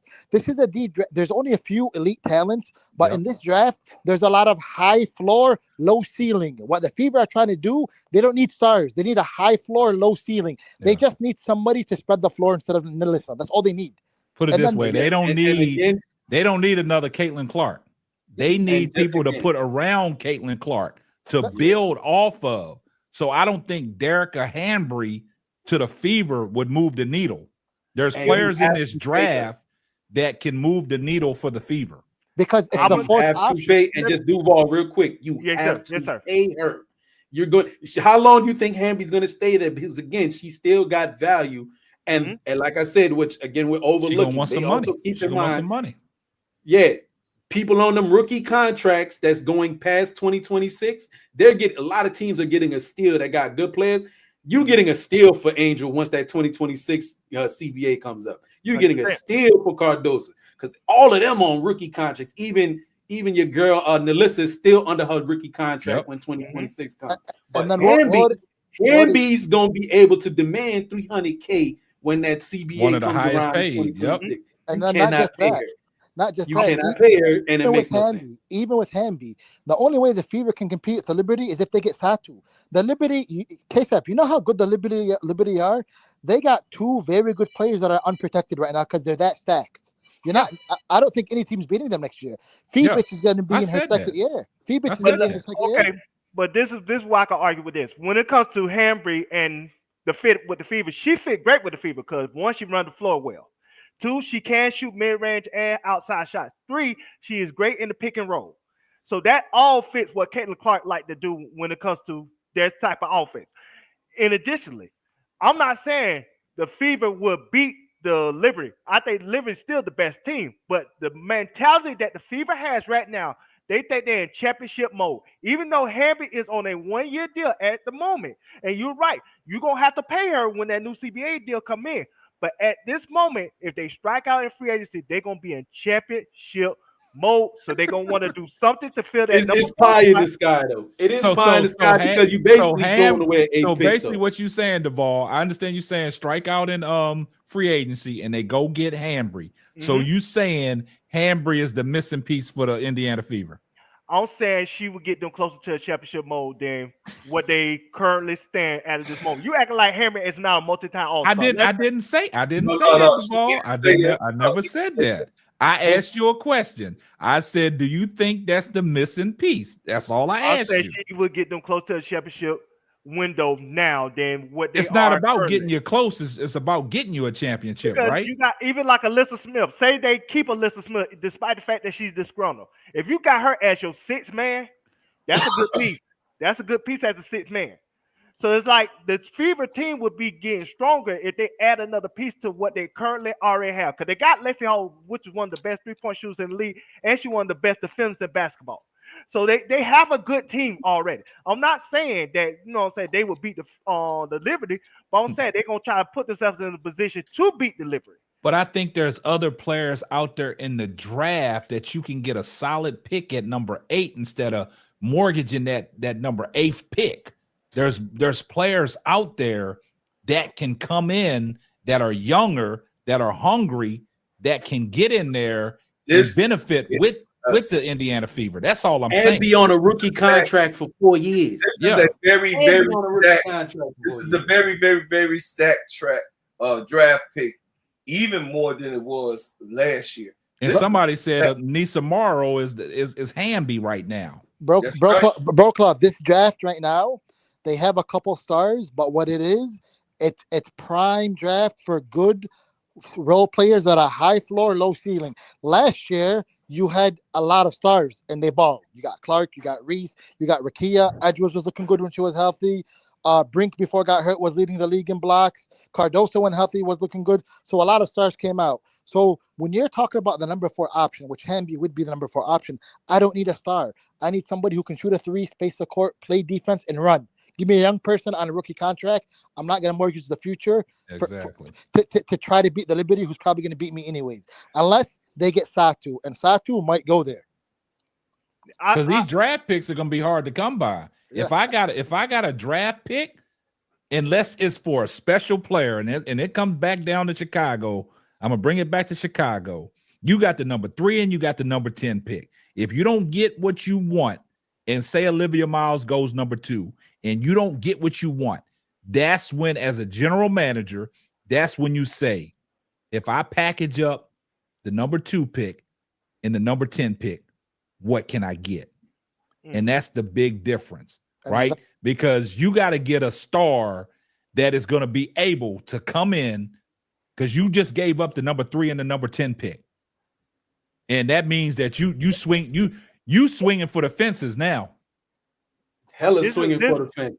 Hey, whatever you did, it better look good. Exactly. It better look good next season, because the fans is gonna be tight. We could have drafted Raven. We could have drafted Cheyenne. That's all we saying, Wody. That's all we saying about Jeff P.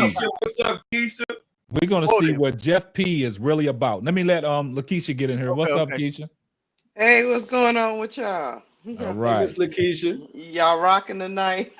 Yeah, we just up here chatting. We living in fantasy world over here. That's all we doing right now. Hello, Lakeisha. Hi, how you doing? I don't know what player they can get for that number 3 and that number 10 pick. Both of them, KSAP, what you saying? That's what Jeff P's saying. If he can't get what he wants, because like we said, Keisha, that the LA Sparks, they gonna cause a lot of confusion, man. And where do the Fever pick? 8th. What you was thinking of going give the 3 and the 10 to the Fever? No. I was thinking about what player can you get that's gonna be worth that 3 and the 10. Man, that's what I'm saying. But this is why I'm going back to my point when you talk about getting younger. This is why I agree with you, Wody. Yeah, all these teams want to get younger. That's why if you the Sparks, that's why you'll want to get Kiki, because you want to get younger at the big man spot, and you can flip Hamby for somebody that can help you with the Sparks at another position like point guard instead of. You know what? I just had an idea, y'all. Okay. It probably don't happen. 3 and the 10. Why don't you try to bring Kai Copper back to the sky? I said that. Oh, we said that. We said that on the previous slide. Bringing Kalia Copper back. I think the better chance to do that. They might entertain that. I think the better chance. They rebuild it. They rebuild it. And the only reason why I said that is you got to look. Her and Angel Reese playing together on Unrivaled on the Rose. But not only that, the Mercury definitely in a rebuild. Your girl Tarasi is out of there soon for certain. BG really ain't BG no more, and they could probably find 2 pieces that will probably be integral pieces going forward. So the Mercury is the best out of everybody who probably would entertain it. Absolutely. Then it's a far fetch, but the links are already kind of set. You could probably steal like Bridget Carlton from them or somebody like that for the 3 and the 10. You could probably steal one of their key pieces, and your girl Cheryl Reeves, she can probably make sugar out of salt. You know what I mean? Oh yeah. Well, whatever you get out of that 3 and that 10. Well, the link to the Mercury is probably your best option. KFC said on record that she didn't want to leave Chicago Sky. She said on record that she really, they did what they had to do, and she understand it was business. It's a business. But Cop said that her game elevated in Chicago. So that was something. I'm just holding on the vine. I'm just saying. I think the better pick would be Jules Lloyd. I think she'll be the more No, realistic target. That is a thought. That's a thought I'm because gonna tell you reason why all she'll this, be more this of a realistic contention. target because I think she's a buy low right now because that investigation. I think they just want to get her out of there, and I think I she. mean, if we get the Mamba, I take the Mamba. Don't get me wrong. I'm just she'd saying. be more of a buy low option. I'm just saying. I don't think they're gonna want much for her. But hey, you got to take her without giving up the 3 and 10 pick, though. Yeah, we got to take her. You got to give up. You got to give up because they're gonna want something they can. That's what I'm saying. But I'm not doing it then. I'm not doing it then. We're not doing it. They want something they can plug in because Jewel Lloyd is going to be a starter on most people's teams. So they want a first rounder. But you don't have to give us something to accomplish too. You're gonna have to give a lot more than you'll have to give us with Jules Lloyd. That's why I think Jules Lloyd's the better option. No, I think that's why you got to go to desperate teams though.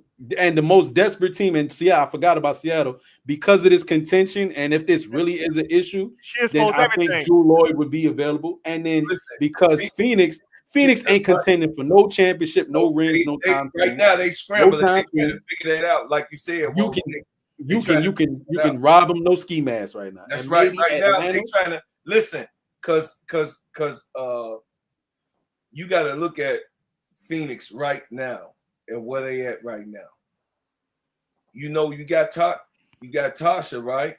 So when Tasha came, it stepped up the backcourt, right? Mm-hmm. But Cop stats went down with Tasha running that point because why? Cop also can run the point herself. She can bring the ball up. And the thing is that Cop will really jail with Kennedy on that wing side. But if we looking, I'm talking if we looking for what our GM, what Jeff P said, he's gonna package something up. That would be the ideal person, like, you know what I mean, that I would actually go for. Mamba or Cop is good with me. Either way, I don't care what we got to do to get it done. That's fine if we don't get Olivia Miles or Fly, you know, in this pick. But if Fly comes, we good.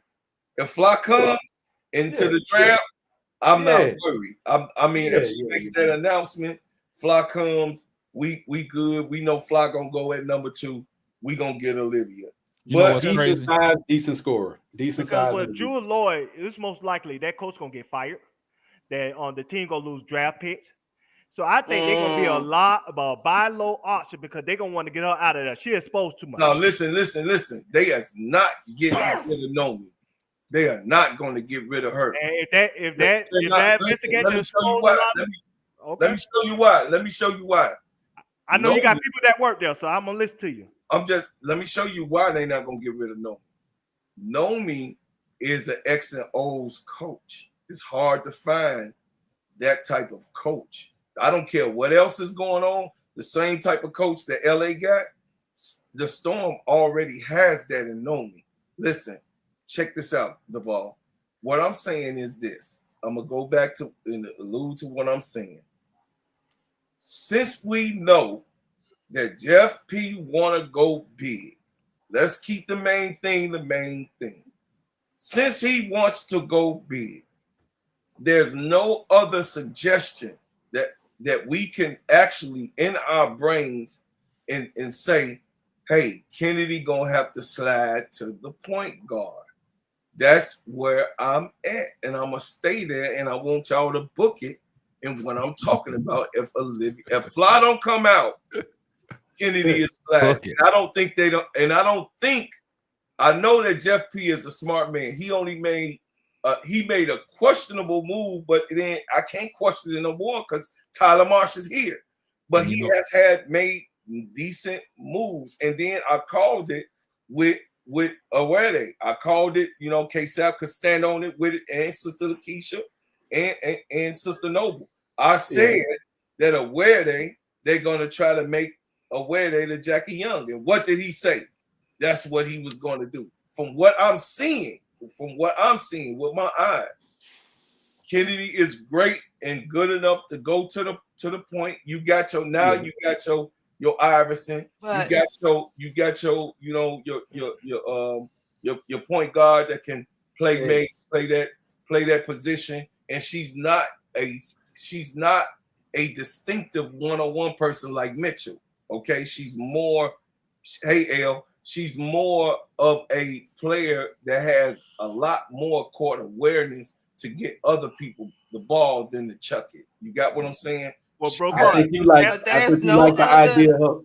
answer But this there's question for me, bro, Clark. Is Yeah. she going to change her game? Because that's what they're going to require She's for. not changing her game. Okay, She's now already a natural point guard. You can't teach that. She's naturally she got to be more of a passer than a scorer. And they want to get the big man the ball.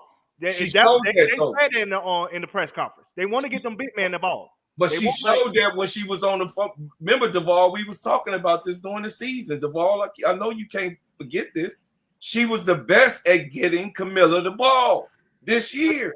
But you can't have 3 assists a game and calling yourself a playmaker. You got to get that assist total up to at least 7 or 8.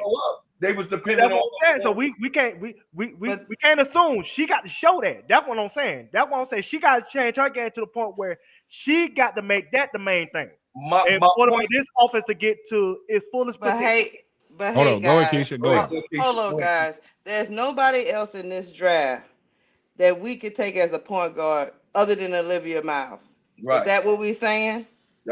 No, that's no. We're not saying that. No, I'm they not was saying, basically no, I saying say Haley.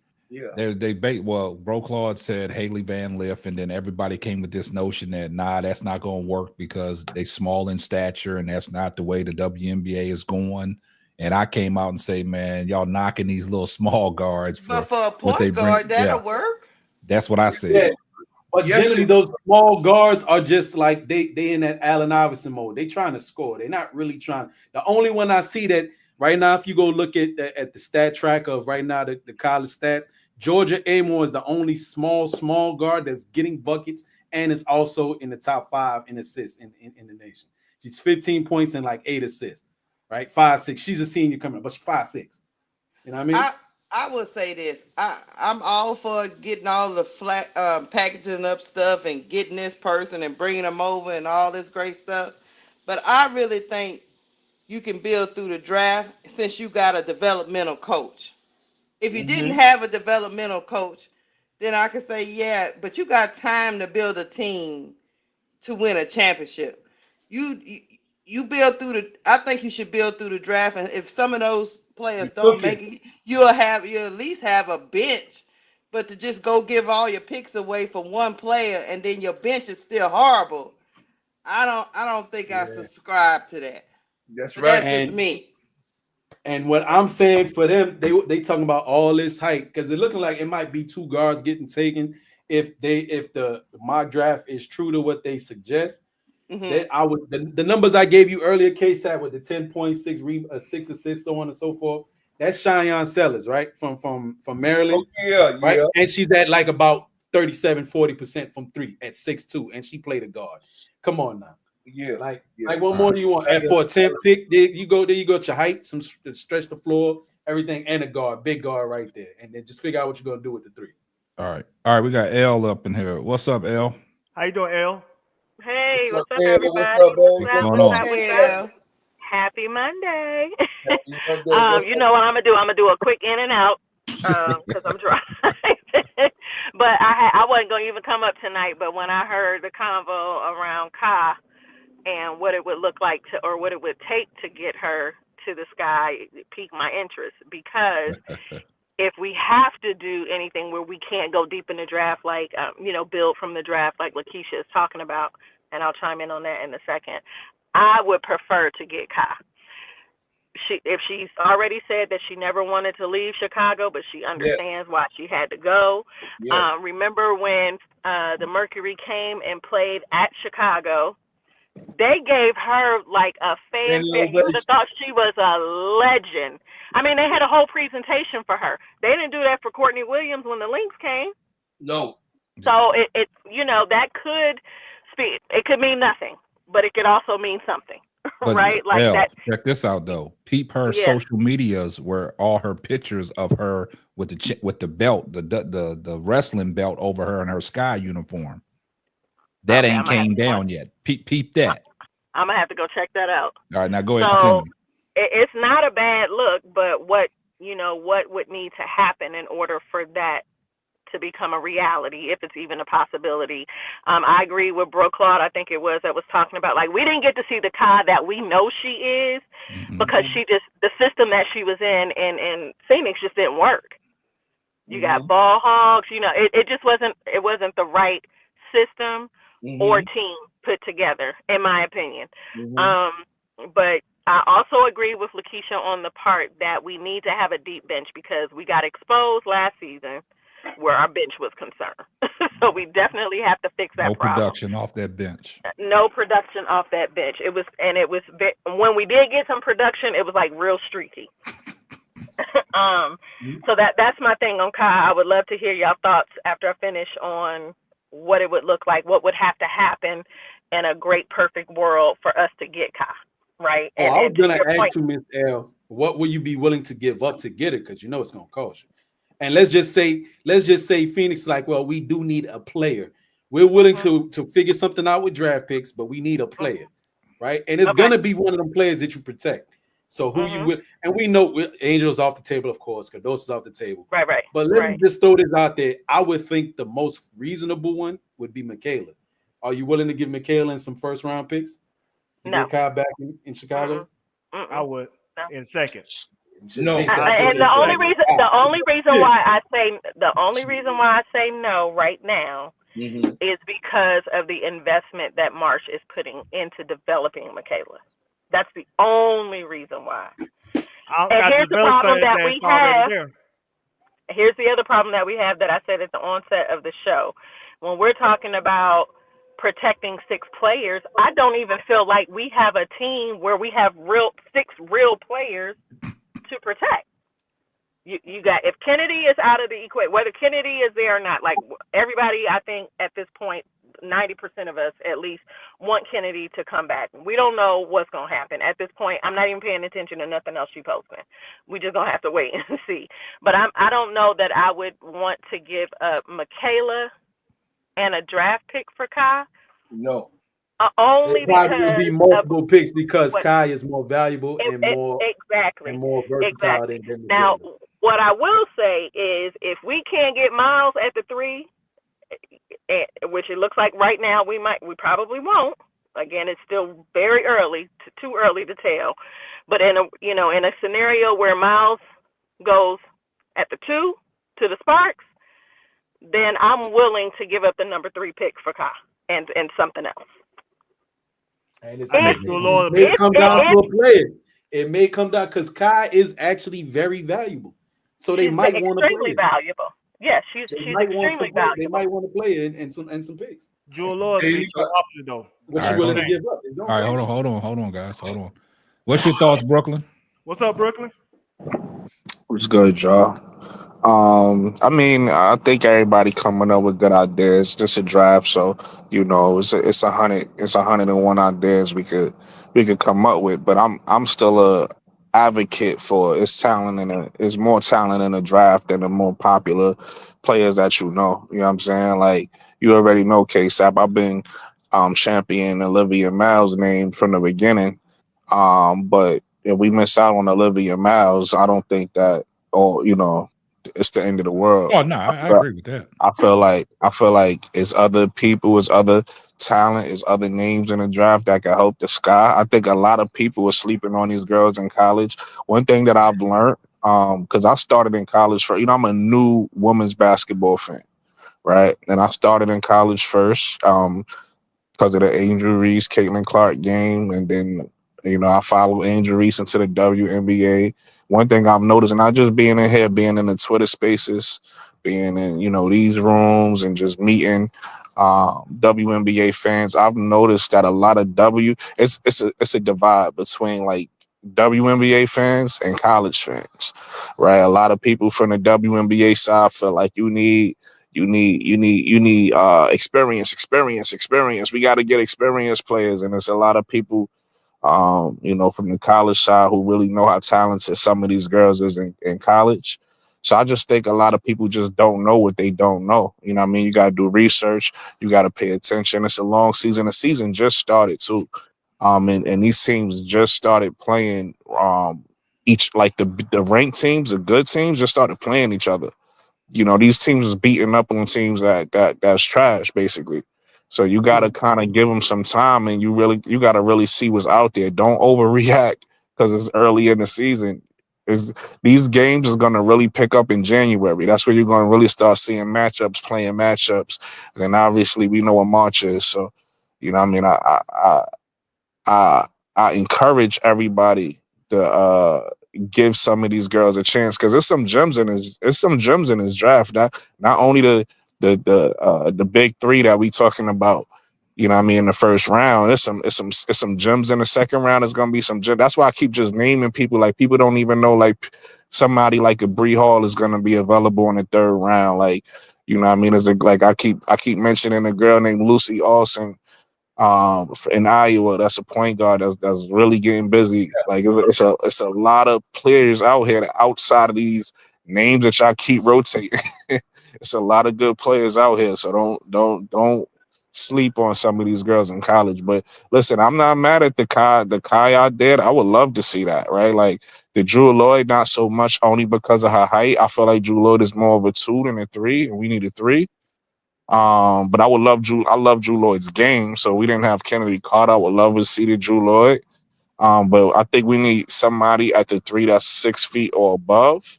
So I don't like certain names at that 3. Like I need somebody that could guard other threes in the league. So Only why I say Jewel Lord because she's a buy low option. She's somebody no, that no, no. I listen. I'm not mad at your pick. I just giving my opinion. I ain't mad at your no, pick, I'm bro. just saying that's the reason why I said it because like Khalil Copper gonna cost a lot.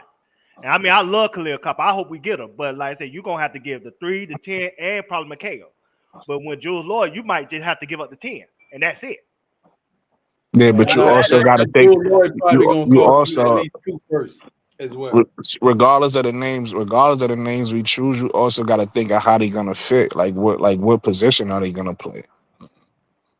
Yeah, and that's why I prefaced what my comment with what I said, Brooklyn, is that it's still just really too early to tell. There's a lot. But here's the thing, like we keep talking about the other players. There are other players in the draft. There's we keep having this conversation around height. Height is one thing, but if you don't have the speed, if you don't have the skill set that's consistent, if you don't have the IQ, the height doesn't matter. You gotta check the boxes on those things because as we keep talking about, the direction that the W is going in is changing, and it's going to change drastically from even what we saw last year. You're not gonna. I don't think there's really going to be an opportunity to come and get that on the job training. They're going to be expected to come in and produce. And yes, I don't know. they'll be able to build on that, but also I don't know who it was that was talking about like give Marsh time to build a team and whatnot. I don't think that that's Jeff's expectations. Jeff is wanting to win now. Yeah, but you're not. All I gotta say, But you're Ellis, not a gonna lot of win teams now. they don't have no real they don't have no real forecast of potentially competing for a championship. No, we know that, but They're Jeff not ain't gonna thinking like tell the that. fans that. He They're don't not have the telling horses But like to win also, now. hold on. We got to like put in context. We got to put in context of win now means like everything. When you putting together a team, everything don't have to be about a championship. You can't put goals. You can't put goals in place. So you could say win now could mean make it into the playoffs, Right. or win now could mean 22 we wins. want to make it at least to the second round. Like we don't want to Right. we don't want to be a first round and out team. Win now could mean we are contenders. So Yeah. it's finals or bust. So like you can't have a win now team and expectations not necessarily be championship right now. It just means progress from where you were. And Right. even still, like with the benefit of building through the draft, especially with a coach that can develop players or players that have those intangibles, that motor, that Mhm. work ethic, and all those things that sometimes it's hard to see. Right, man. I know you was talking about speed and skill set. The skill set, yes. if you're that big or you a certain size player or whatever, skill set in general, just period. If you got a skill set, you can maximize what you have. Because I don't think nobody would say that an Alyssa Thomas or Ryan Howard is some of the fastest players they've ever seen, but they're very, very effective on that court at what they do at the size that they are for the positions that they play. And Right. for what they And do, there are elite. Mm-hmm. and they are elite. Now, there are project players. Like I see some players that's like 6'1" guards, 6'2" guards on Florida State, right? They would be project type players, but they do something where either rebound very well, they're shot blockers, or they're good defenders. You know what I mean? And yeah, of course, they're not probably ready for giving them a large workload in the league, but there's project players, and for a team like the Sky, which I don't expect you to be knocking the Liberty off, or a team like the Fever, team like Atlanta, man, basically Atlanta, the The Golden Sky, State team, to the your Sky. point, not that There's I'm about not trying to 5 cut teams you that off. they're still trying to build. I'm not to cut you off, Hootie Mac. I want you to keep going. I just wanted to say one thing about what you were saying. The Sky actually matched up pretty well with the Liberty last year. Yeah, all said in total, right? That now that the Liberty have the designation as the champs, they the king of the hill. You got to come for the king. No. That's not what I'm saying. I agree with you. What I'm saying is, sometimes you would just have a team that match up well with you. Like even though you the champs, it's still certain teams out there that just like is a good or a bad matchup for you. Is what I'm saying. So I'm just saying the Sky actually matched up with the Liberty last year, and we ain't even have a full squad. Like so, you can only imagine like how the team is gonna look this year, like with more experience. I would say this to all of y'all: seeing the Sky make the playoffs this season and win a couple of playoff games, most people will look at that as a positive step forward. Correct? I From where they would. were this year, right? Right, Yeah. and that in their mind would probably be a win for them too. Yeah, you can't jump the process, as a lot of coaches used to say. You got to. I don't think you should mortgage your future for a pipe dream and for one player, especially when you have so many needs. Now, if you was just one piece away, I understand it, but you're not one piece away. You several pieces away, in my opinion. And then the complicating thing is going to be you're going to be a lot of pieces away if Kennedy Carter don't come back. Correct. But that's what I'm saying. Like, and I agree with you, KSAP. But to go back to Duvall's point, if something like that happens, Duvall, then to me, Drew Lloyd becomes more of a reality because again, when you start talking about these players and the height and the positions that they play, Drew Lloyd to me is more of a 2 guard than a 3 guard. So we lose a Kennedy Carter, then I'm more on board with what you're saying about maybe she trying to get out of Seattle, so maybe you could throw a pitch at her. But to get Drew Lloyd to play the 3 next to Kennedy, I think that's a small team. Check it out. Chicago Sports, a report of where they goes with Tyler Marsh to the USC and the Notre Dame. So Awede was there too with Tyler Marsh. So he took her with him. So I'm telling y'all that don't take it out of your, I mean, yes, Olivia Miles, that's something that's big, but don't take it out of consideration that Kennedy might slide to the 1. Don't take it out of y'all consideration. I'm not taking it out of consideration. But I You know really what it want is, bro, Kennedy Claude? I want Kennedy to be freed up to do what she do. I don't want her bogged down with being the point guard. But that's just me. You want to know what it is, bro, Claude? I'm with you. I'm with Lakeisha. I want Kennedy to play the 2, but a lot again going back to the college conversation. A lot of people don't pay attention. Kennedy was always a point guard. It's just that you wouldn't know that if you didn't follow her career. So Kennedy could play both positions. She could play the 1 and the 2. Yeah. It's just that she's so explosive. I prefer her at the 2 than the 1, but she could play the 1. Yes. That's what I'm saying. She played the 1, that's fine. She just gotta change her game. But see, it's all in contention. Yeah, If Kennedy She gonna been be playing back a though. one. She been playing a one her whole life though, Her Duval. whole life. But and I okay, get that, but I I'm just saying don't that, want to but she slow gonna have to Kennedy. I change don't her want to game. slow Kennedy down. That's just me. That's She not. gonna have It's to not. change the It's game from being a scoring guard to a passing listen. guard. That's Hey, all I'm saying. She Sister gonna have to Lakeisha. get that assist totals up. Sister Lakeisha. Is Kyrie slowed down? Has Kyrie slowed down? And he's older now. Okay, so when he was the one, and he's been a one, it's not. Listen, being a point guard, and if you're a shooter, you a shooter. God damn it! I'm telling you, my sister, when you are the type of explosive product that Allen Iverson was and is, Rondo and Kyrie and all of these young. Listen, it has capabilities. I don't like when we put our players in a box that is capable. I like it when we see what we see, and that's it. But we also got to see that she's capable and she will be relevant at the point guard position. Could you imagine that type of speed under control? Because she can handle the rock. She played with tennis balls. She talk about that all the time. Her father made her play in the rain with her brothers, bouncing tennis balls just for, you know what I mean? Just for punishment. You got what I'm saying? Go in the grass and bounce those tennis balls. So we have a person that can control the ball, control the pace, play fast, which Mark says he want to play fast, and he wants the wings to slide. Now we can have a consideration of possibly getting a 2 and a 3 in the draft. All right, man. That's all fine and dandy. I Just get one what second. you're saying, but Hold the on, Miss decision. Lakeisha. Hold Go on, just ahead. 1 second. Here comes the money.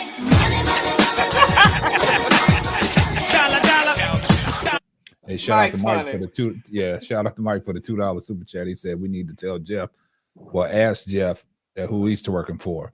But I mean, it's all. I mean, the way you talking, bro, Claude. I mean, we already talked about the Kennedy Carter thing, but you talking like it's definite that Kennedy Carter is coming back to the Chicago Sky. It's all good that you're saying. I mean, because I agree with that, and I agree with what Lakeisha's saying.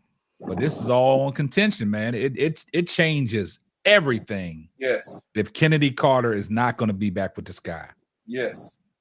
Now I'm like what Brooklyn and L said. Then you might have to package up and go get Jackie Young. That's the difference, man, because you need Kennedy Carter is an intricate part of the Chicago Sky. Without that scoring punch right there, being in the lineup every day and healthy and on the floor, yes, we missing a lot. Yes. I don't care who you got on that roster now, but Yeah. Kennedy changes that whole Chicago Sky's roster when she's out on that floor. Yes. That's the difference. Yes. And if we lose her, now we in rebuild mode. Yeah. Completely, Even though yeah. that Tyler Morris said Camilla and Angel are the cornerstones, we in rebuild mode. Because who can put the ball in the hoop like Kennedy Carter? No, not many. Not many. Now she's gonna have to sacrifice a little bit of that to be a point guard. That's okay. But that's Nah, okay. you don't, like you said, you don't want her to, take away from her game. Listen, it's okay how you thinking. It's fine. But what I'm telling you, that's not gonna happen with those type of point guards that can do what she does. It's not gonna happen. It's listen, when you're a scorer, it's incapable. You know what I mean? You're incapable of not thinking, I'm gonna take this motherfucker. Soon as I get, soon as I get across this line, they done. You know what I mean? So now you got that double and triple team always for that, because we can remember when Dwayne Wade started playing a little bit of point guard, they was trying to figure that out. But he was a natural too, of course. But he was so fast. That's why they called him Flash. He was so fast that they had to try to figure out to get that ball and make Dwayne Wade a swing man. You got what I'm saying? So I don't know. I mean, it's up to y'all at this point. I said my piece. You know what I mean? This is what I meant. You know what I mean? Because right now we're in a serious, like K-Sap said, we in a serious decision making place right now with the Sky. If they talking about winning now, I just want at this point, you know, like I told the panel earlier, I'm back trusting Jeff P. He made one move that I did not like, but then he recovered himself. And like go back to allude to what Brooklyn's saying, he has been making some good trades because getting away you know what I mean, giving away Mayberry or Marbury, whatever it is, that was so, man, that was so smart that what he did and how he played that is look at where we at right now and what we're talking about right now. So I think it is what it is at this point. But bro, Claude, yeah, what happened to Pow Pow? I want him. That's who I want. If we slide Kennedy over, you keep on saying sliding Kennedy over, man. If we sliding, she asked me a question, big bro. I'm just saying, Kennedy playing the point, Pow is a sure thing. But the question is, what does Marsh want out of his point guard? Because he seen Chelsea Gray for 2 years. So he might want that type of point guard. That's true. Olivia Miles. Kendon Carter play that type of way. Olivia That's Miles. what he's gonna want out of his point guard. Olivia Miles gonna be ideal. That's why he's at the game. That's why he was at that game. He won her in the worst way.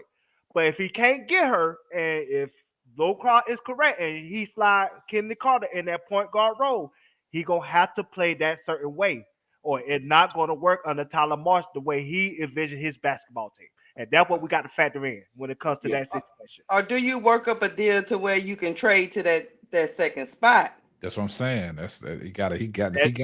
He on the clock. That war room gonna be popping. Yeah, wouldn't that be the better option than trying to get somebody that's a free agent or trying to get a trade? Wouldn't it be a better option to get the player that you want in the draft? Yeah, that's my thing, man. Building through that draft, man. I want to talk about actually, you know, I know we on the panel, but I want to talk about what Jeff P and Marsh said. They want fast and wings. I mean, we've already talked about that. We've already talked about the fast and wings. I was talking to Sister Lakeisha. I'm talking about if you not bringing reality to what they want. So you really think they don't want a point guard, bro, Clyde? No, I really do think they want more of shooters and height. Okay. I really think they want more. They want shooters and height. I really think. Then the clock gonna run out on Jeff P. That's right. This will be a hard team to watch. But look, when a person tell you what he is, that's you gotta believe that.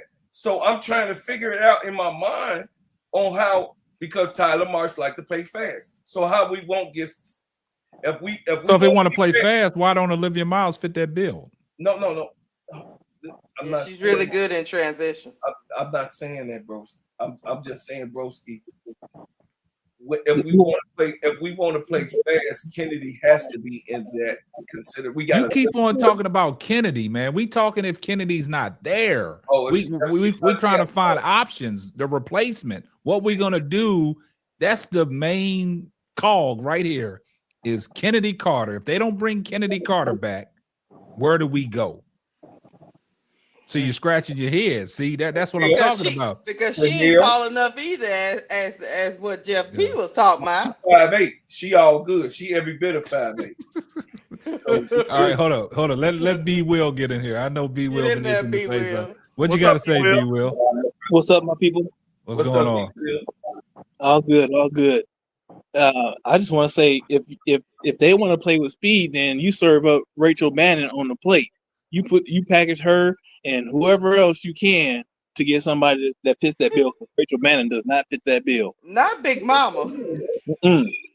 She don't fit that bill at all. And it's crazy that he said that because I'm looking at the draft. I'm looking at the Sky's projected protected. They got Camila Cardoso, Kennedy Carter, Dana Evans, Michaela Onyeawede, Angel Reese, and Elizabeth Williams. They got Raquel Banham left off of that list. I think Eddie, the Chicago Times, got a different list than ESPN, so you might got to check that one. No, all lists. I mean, there's all kinds of lists out there, but I'm just saying from that Chicago Sky list. But go ahead. I mean, I like what Bro Claw is saying about Kennedy being able to run the point that way, but again, taking her off the board if she's not with the Sky, I think you gotta try to trade for that. You need to package something up. Yeah. I don't know what you could package up to get the Sparks to come off that second pick. From what they have, I don't know what you can package up, because what they have to sell, the Sparks don't need. You know what I'm saying? So Kennedy for Dana Evans. What are we doing? And see, a lot of people are not sold on Elizabeth Williams. Not if you're looking for speed. Now, I'm just talking about as a player. No, I mean, Evil, she is with the bigs they have now, and Angel and Camilla. E-Will is that veteran that can teach them some things, that crafty veteran that can teach them some things and help them work in practice and in the off season to get them better. And she'll be a solid sub. She'll be a solid a serviceable big. Yeah, for sure. Yeah. And she can handle your Loch Ness monster over there. E-Will can handle the Loch Ness. That's yet to be seen, though. That's yet to be seen. You mean Jonquel Jones? Yeah, you talking about Jonquel Jones. Nobody can handle Jonquel Jones without fouling her. I'm sorry. Well, Angel did. Angel, in the third game when they played, she held it down to 14 points. She did. 5 of 14 shooting. Just like she handled a lot of Hall of Famers in the league last year. Asia Wilson, Feast to call you, Necker. I mean, do I need to keep going? I'm not going to agree to that. I'm not going to Brianna agree. Stewart.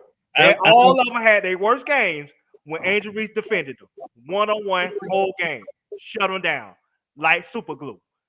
Get it twisted. She's one of the best top 10 defenders in basketball. I can't agree with that. Okay. I can't agree with that. The stats, we did a show. The stats prove that it's a fact what Duval's saying. Yeah, that's a fact. That's a fact. They shot 33% from the 3-point line when Angel Reese defended them. They shot 35% from midway when Angel Reese defended them. They shot 32% in the post when Angel Reese defended them. I had that whole stat line up there. Only reason why she did not make all defense because she got hurt and the team had a bad loser record. If the Sky was in the playoffs, she would have probably made first team, to be honest with you. If Duval don't know nothing else, he know Angel Reese numbers. Yeah, he got them down to a pack. Brooklyn, you heard how he don't argue with Duval and Angel Reese numbers, man. Then I will yield to that. Hey, you can't teach the best rebounder ever and the top 10 defender in basketball too much. I mean, unless you talk about offensively, then she could teach us something. I mean, I'm sorry. Oh yeah, that's what I'm talking about. Offensively, we know Angel. Look, you don't have to teach a dog to be a dog. You know what I'm saying? And defense and rebounding, that's dog work right there. So you ain't got to teach her that. You got to teach her how to take her time and teach her some footwork. Teach her how to teach her how to shoot under duress. You know what I'm saying? Like that's what Angel needs.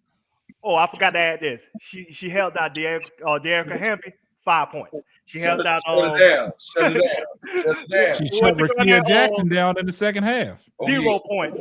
Yeah. And what's the girl?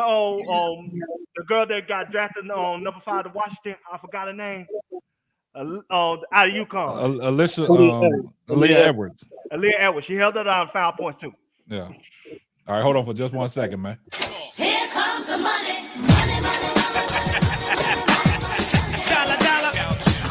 Bodie Mac, man, appreciate for the $2 super chat. No Jonquel Jones slander, best center in the W. I said it. I don't disagree with you. Yeah, I mean, you said a lot there, Duval. You backed up everything. Brooklyn came in and said one thing. You know your stats with Angel Reese. Is there anything else that you can add to that, Brooklyn? Add to their conversation? I mean, anything else? Anything else that you want to put out there for us? Um, like I said, I just doubled down on what I said earlier. It's a lot of talent in this draft, and in the next coming draft too. Wody Mack, when he was up here, he mentioned Florida State. I was surprised if you're gonna mention Florida State and you don't say the name Tanaya Lawson. Like Tanaya Lawson gets busy. She come out in Flage Drive. I know everybody want Flage to come out this year. Maybe she will, but Flage Drive is next year. And Totally up to Flage. Tanaya Lawson is in that draft, and she get busy. I know a lot of people don't know that name because she's not popular, but she get busy. And then there's a girl on her team. I think her name is Michaela Timpson or something like that. She's a big that Florida State team. I would love to see them make noise, but I don't know if they got the talent to. Problem is that the Sky gonna got what? They don't have a second round pick this year, right? Nah, they got a third round pick though. Yeah. That's the thing. I wish they trade back into the second round to get Raven Johnson, because I think she could be the next Dejanay. Y'all keep coming up with all these trade ideas. Where these assets is coming from? That's what I'm saying. Y'all trying to trade. So who you giving up to get Raven Johnson? I'm choosing for Olivia Lau. Raven Johnson is not in this draft though. I thought she'd come out this year. Nah, Raven need to stay. A lot in of people think she do. She not in this draft. She need to stay in school. I think Raven. I mean, I'm not. Raven need to work on her game. Exactly, she does. I didn't want to come out. And I was say saying that. Listen, I've been saying that, but people was getting on me because you know how I begin. Don't talk about people popular players. Say hey, Raven and this. But yeah, Raven offensively is raw, and I feel like it's what she needs to do is easy, but I don't know. She just need to get with a trainer and just really get her confidence up. Hold on just 1 second. Here comes the money. Shout out to L for the $5 super chat. Is there a scenario where Miles chooses to forego the draft this year that would really shake some things up? It is. They only here to cause confusion. Trying to Miles don't have to come out. Yeah, she don't have to. She don't have to see. That's the crazy thing. Like Brooklyn, I think Brooklyn's been saying that all the time. Like some of the chicks that are on the radar that we're talking about, majority of them don't have to come out. Mm-hmm. And then there's some that are gonna stay, but they can come out. You see, like Plage, yeah. And then I sent you it. You got to do a show on it, so that we could talk about it. I sent you the overseas girls that nobody talking about. Yeah. Well, I'm glad you brought that up because if you go back to the draft night when they had the selection, Carolyn Peck was the only one that was really focusing on the talent that was overseas that can shake up the draft. And it's about 3 girls that might go in the first round, 2 or 3 girls that might go in the first round. Listen, I think if I'm Valkyries, if Dominique Malonga fall to me, that's perfect. Yeah, that's a perfect pick for me. So she only 19. She'll be, as long as they take care of her, she'll be with that franchise for a long time. And she's 6'6" with guard skills or big guard skills. So. But I mean, they got her projected to go to the New York Liberty, though, man. You know, she's 6'6", man. But we don't know if she'll come over. That's but I'm just saying that's her projections. You know what I'm saying? As high as the number 7th pick. So that speaks a lot. Hey, Brooklyn, Dominique, yeah. I want to go back to what you were saying when you talk about Raven Johnson. I know she's raw offensively, but at the same time, they say the same thing about Angel Reese. They say she should have went back to school. She was raw offensively too, but like I said, you can't teach defensive effort. If she has a chance to come out, I'd rather her come out because she's already great defensively, and the offensive stuff, if she get with the right coaching staff, that could get developed in the WNBA level instead of wasting another year in college. So I'm gonna tell you the difference between Angel Reese and Raven. Raven gonna have the ball in her hands. So you can't, if you gonna come out and think you gonna get minutes and you can't score with the ball in your hands, it's gonna be an issue. So I don't want Raven to move too fast. There's no reason for her to rush. There's no reason for any of these players to rush. Right? If you're not ready, college is a different atmosphere than the pros is. You already see it. Look at the pressure all these girls got on them just by playing in the pros. So Listen, I'm not. If any girl want to come out, more power to them. I ain't, you know what I mean, I ain't no hater, but I feel like when I look at Ravens game, she don't got no issue on the defensive end. Her defense is elite. She one of the best defenders in the country. She has, if you look at her defensive numbers historically, she one of the best historic defenders of all time. Yes. So I don't have no issue with that side of the floor. But she mentally, look at the way she plays on South Carolina. What she does is on South Carolina, she bring the ball up, she kick it to somebody and go run to the corner. That's not a point guard's game. But like I said, that's a wing player's game. But my So counterpoint to that is like in college, I don't think somebody like Staley. She's not a developer of talent. She's a great recruiter, but she's not an X's and O's person. So I don't think she's gonna learn any more offensively with Don Staley than she would on a WNBA level, where you have a coach that's main purpose is to develop your talent. I think she need to come out. Ball, I'm gonna make this very simple for you, bro. Okay. Put yourself in the coaching standpoint. Mm-hmm. Now your player is Raven Johnson. Your guard is Raven Johnson, and you can't get her to score. What you gonna do? Like I say, she could play defense. She could learn to score as she go along. But you the coach. But you the coach of a team, and you need to win games, or you're gonna get fired. What you gonna do? That don't mean you got to play a whole bunch of minutes right away, but I think she'll learn better at the WNBA level, development wise, than she would in college. You're not listening to me. I'm trying to make it easy for you. But you saying winning, That's a wasted pick right there. It's gonna be. Listen, and you hear what everybody that watch the WNBA keep preaching.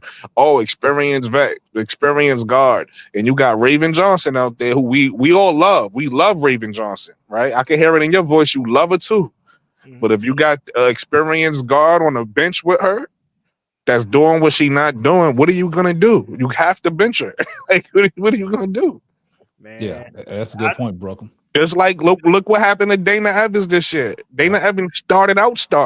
Yep. She put herself on the bench. Yep.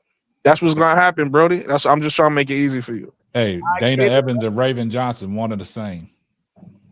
I think Raven Johnson way better defender than Evans could ever be. I know defense is key, but I think that what Brooklyn's saying is she's out there offensively, man. She's a liability. It's like playing you can have a liability on offense, you can have a liability on defense, and she's going to be a liability on offense, man. And I'm saying that out of love. I love Raven Johnson's game, so I'm saying what I'm saying out of love. I'm not saying what I'm saying to make Raven Johnson look bad. What I'm saying is she needs to work on her game. Yeah, I've said the same thing, and I agree with Brooklyn. But for 1 second, man, I want to take this time, man, for Brooklyn wasn't on the live on Saturday, right?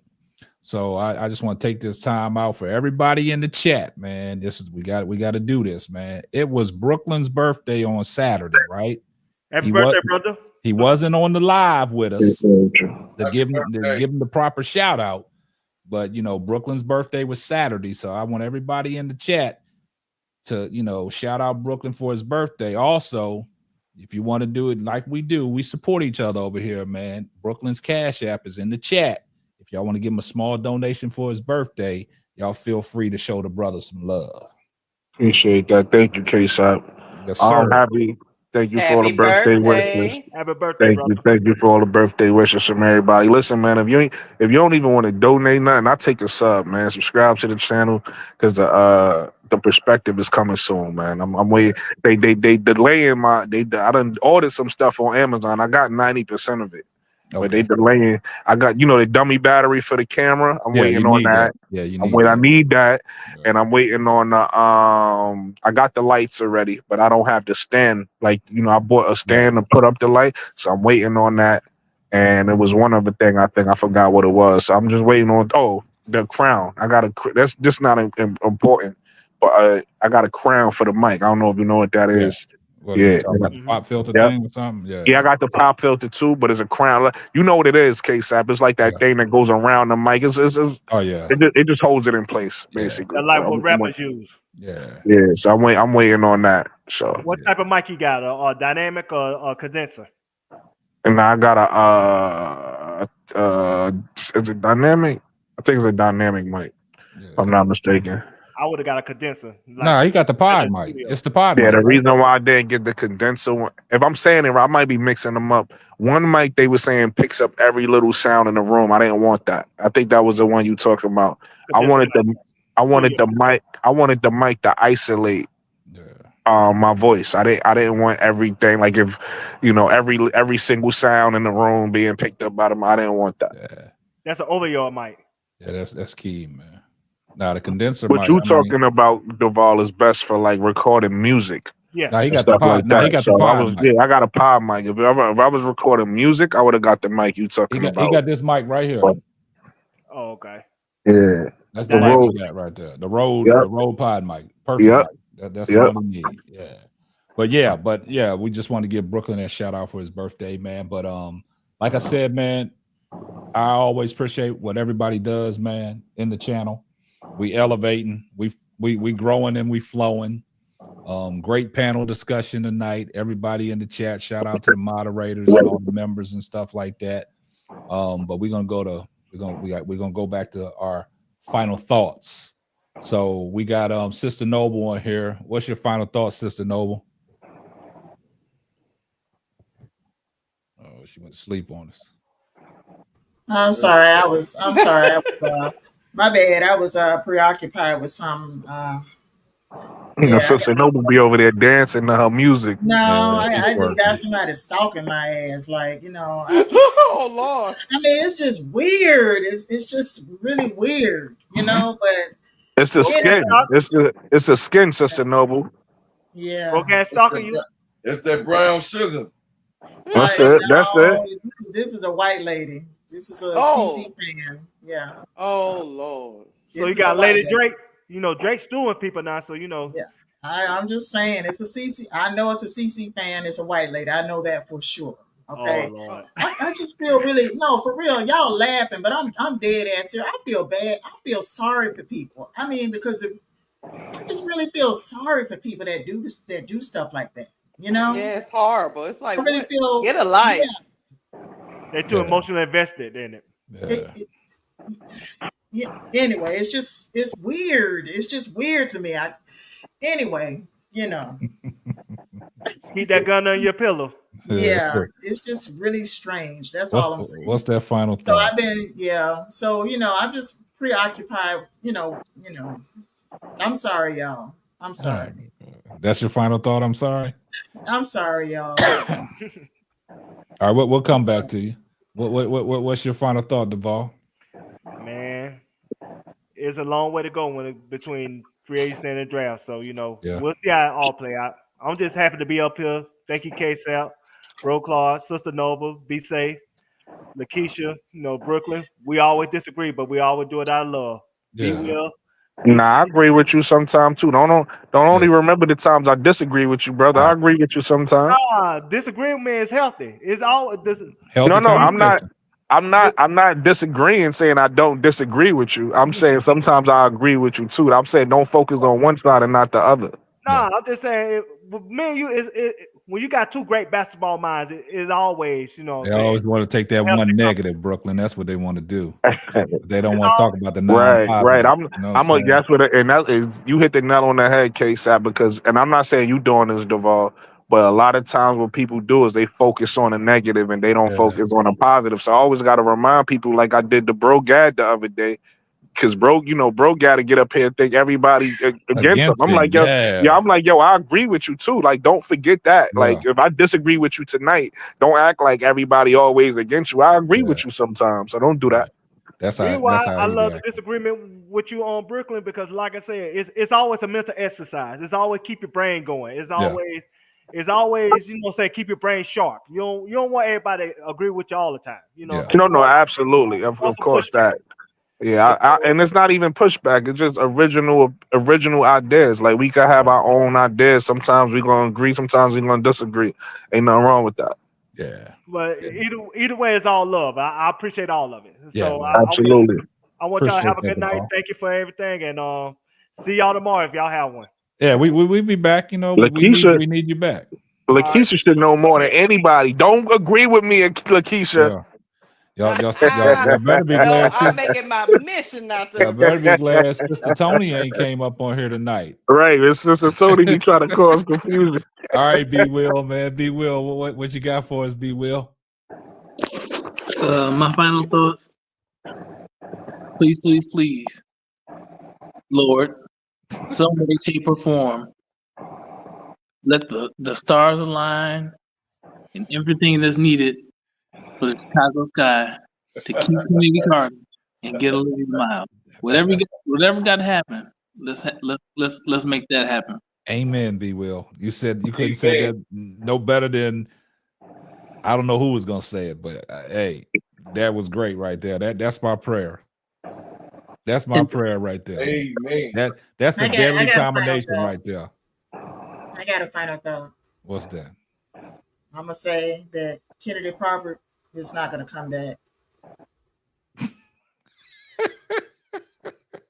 I mean, I'm sorry. She's not coming back. Okay. She's probably not coming back. Did you say Kennedy Carter or Kennedy Copper? You talking about Khalid Copper or Kennedy Carter? She said Kennedy Carter. Yeah, well, we gonna see, man. But that was a good one, B Will, man. You might have summed that up. What you got, Brooklyn? First, I'm gonna say that new Kendrick Lamar album is fire. Yeah. I gotta put that out there. I know, I've seen a lot of people talk about it on YouTube too. Also, piggybacking off of Sister Noble, I'm an optimistic thinker. I'm not a pessimistic thinker. I'm a glass half full guy. So like I want Kennedy Carter back and I want Olivia Miles, but in a world where we miss out on Olivia Miles in the draft, in a world where maybe Kennedy Carter isn't back, I don't feel like it's the end of the world for the Sky. I feel like at that point you got to go to your plan B and you got to adjust. And I feel like it's enough talent out here for us to adjust and still be good. Now, I don't want that to happen. I want Olivia Miles and I want Kennedy Carter on his team next year. I want to see what we can do along with some other pieces because we need more than that. We need shooting. We need to get bigger in the three position. Because remember last year when we had Marina Mabry, she was 5'11" and she was playing that three. And then we traded her and we got back Rachel Banham and she was 5'10" when Michaela Onyenuede was out. She was playing that three. So we was really small in the wing positions. So I think that's what Jeff wants. Jeff wants to get he want bigger guards so we can at least have some 6 foot and taller guards out there and not be playing 5'10" and 5'11" girls at that three position. So that's what I would like to happen. But if that doesn't happen, basketball is simple. Basketball is not complicated. So if you understand basketball, there's ways to adjust and get the right pieces we need to still be a competitive team. We still got Angel or we still got Camilla. That means we're in a really good position. We just got to find the right pieces to balance out around them. Hey, that's a good point, Brooklyn. But I will say this though. If it goes like B Will said in a perfect world and Kennedy Carter comes back and you can get Olivia Miles if she's there at 3, that makes it even more simpler because you can get what you want. You got your 10th pick. That's our roadmap. Then you got your 3rd round pick. So now you got options now. But like I said, man, if that don't happen but I'll leave that alone. That's a good final thought, Brooklyn. Lakeisha, what you got? Well, I think I believe that before Don't you sound do like any, a Debbie Downer, Lakeisha. Come on. let me tell you something. Let me tell you something, Jeff P.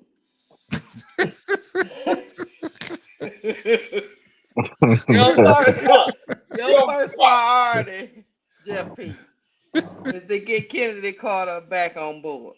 Jeff P listening. Okay, that's your first priority. If you don't pull that off, the clock is gonna end on you, no matter what you do. I'm being real. That shit gonna expire, huh? The clock is gonna expire. So your first priority is to get back our most dynamic player on the floor. And then you build the rest through the draft. If you don't, Jeff P, you ain't got to worry about what everybody else is doing. You will get so much vitriol in Chicago that you ain't gonna want to work there no more. No way. I think Bro Claude might show up at his doorstep. So me and a few other. if you don't want to get Hey, that ninja knock, like my Yeah. mama used to say, listen, you know, when they K-Sap. knock on your What's front that? door, I think you should do what you need to do. That's my final thought. All right. Hey, What was that? Brooklyn? K-Sap, I'm not mad. Listen, again, Olivia Miles is my pick, but if that's off the board, I'm not mad at your pick early in the season. That wasn't a bad pick. Who? When you were saying Sonya, if you said we could get Sonya and we could get Yeah, but Tahina, then, I'm not Oh, you mad at get that. well, Trump. Yeah. hold up, Brooklyn. Don't bring that up. Look, and the only That's reason why not I that say wasn't that, bad I though. know it's not bad, but It's she's not the coming. best. Obviously, Yeah, Olivia is the best. But yeah, if Olivia is gone and see, the problem is if we lose out on Olivia, the problem is that it's not that we lose out on her. The problem is that we don't prepare to lose out on her, yeah, right? If we prepare now and say she might not be there. If she's there, that's our pick. But if she's not there, this is our, yeah. this is how we react to that. But That's what I'm saying is, like, I'm I with you, know Brooke. Sonya I'm all Citron right with coming off Sonya. of injury, and she just got back and forth. I did like her defense on Juju, but yeah. at the same time, I know it's a long season. I just got to see her pick it up. I know she's coming off injury. I know she's probably on a little minutes thing, Mm-hmm. but I gotta see more. She I gonna show gotta you. I gotta She gonna see show you. more. That girl big time. She gonna show you. Okay, that I'm waiting, Brooklyn. I've took I your got word. I confidence. took your word on Olivia Miles, and I've honed in on her. I And got Olivia confidence in her. Miles, she But you man, gotta realize it's gonna be with this team, it's gonna be difficult for everybody to shine like offensively because you got so many scorers. So it's like at any point, can't think of the girl name right now. Hidalgo could Counter go off. Hidalgo. Yeah, At any point, Miles could go off. At any that's what I'm point, saying. Sonya could go off. And then she not playing right now, but when she come back, at any point, Maddie Westbell could go off. Yeah, I So it's agree with like, that. you might not see the game, or if you do see the game, it might not be a lot because Hannah might just be holding it down, and everybody be like, "All right, we gonna play through Hannah because she I holding it down." understand that, but I want to see that potential. I want to see that confidence come back to her after the Right? injury. That's what I want to see, and then I can tell from the eye test and be like, okay, she got it. Yeah, You know what I'm I saying? got you. But what you said about Olivia Miles and She's just showing looking it. at her, she's Yeah, showing me yeah. because coming off of what they said, she wasn't a shooter, right? She needed to work on her shooting. And I love her shot. The way she just pull up so confidently. Man, she stepped on that one. She came right down in And the transition funny and thing pulled up. is, hey, KSAP, it's gonna be hard for them to keep talking about she not a shooter. The more she Exactly. keep doing that, it's gonna be Yeah. hard. But the thing about it is, now you look at that one play where she came down right in front of Juju, hit her with the and got up in there and Uh-huh. dipped that thing off. You know what I'm Yep. saying? Dipped it to the big. Yep. That's what I'm saying. That's the crazy thing that I've seen. And me, I'll say this and I'll let you finish it off, bro Claude. She made Juju look small out there. I wouldn't When I say say that. that, I no, understand what you're saying, but I I'm just talking think about the Juju had a bigness bag. of the fight, not in her game. Oh, okay, you talking about But size what? the Okay. size wise, she looked bigger than 5'10". It was the Gotcha. girth on her. And they got Yeah. what they got Juju listed at 6'1", right? Nah, Juju 6'2". Well, if they got her listed at 6'2", man, then we might have to check the scales on what's the name, man. We might have to check the scales on Olivia Miles because Olivia Miles, that's a big point guard. All right, that's great points, man. Hey, that's great that you brought that up, Brooklyn. Go ahead, bro, Claude. Close us out, man. You muted, Brody. Bro, Claude, you muted. You done started muting. Yo, Simply Ball Dropping Podcast with my main man, Where Tony at? Tony, he twerking. the best podcast on planet Earth, baby. Yeah, listen here. I'm gonna say this. I'm always be up on the up and up. We not only gonna get Kennedy Carter, but I believe that Jeff P. He know he on the clock. Me and my boys, we waiting on it. You know what I'm saying? And I believe that he gonna be consistent in his choices and his selection as he has always been. You know what I mean? He consistent. One thing I can say, Jeff P has been consistent. This is what we expect. Now, for as everything else that's going on with the draft, let's let's pause. Let's slow down. If we ain't gonna pause, let's slow down and take it easy. Take it easy, and let this season get to January, February, and then we have this conversation in its height expectation. But right now, Olivia Miles is cooking. You know what I mean? Paige is doing Paige things. You know what I'm saying? And then the other prospects, my pow and everything else, she ain't let me down since she been playing. So, the girls is, the girls is in the beginning of the season. Haley is having a good time right now. She's in a better place in a system where she can actually be uplifted. And what I said earlier in the season before the season started. So let's pause. Let's say our prayers like my main man B Will just did, and keep our Kennedy and build on, the next thing that we got to do to be successful. That's all I got to say, y'all. Yeah, great I love take, y'all. I appreciate it. I love all y'all, Noble, Brooke and Sister Keisha, already. So we finna do this thing, man. I believe in what's gonna happen, gonna come fruition, especially when Fly was on the podcast with Master P. So she told P that she considering. Yeah. So if she considering it, her mama pushing for it. So sometimes mama always get what she want. So we don't know. Mama But I want believe more if money. she do, we good. We good. She do, K-Sap. Yeah, Really Mama want quickly, more money. KSAP. I don't know if y'all noticed. I might not notice on Thursday on Thanksgiving.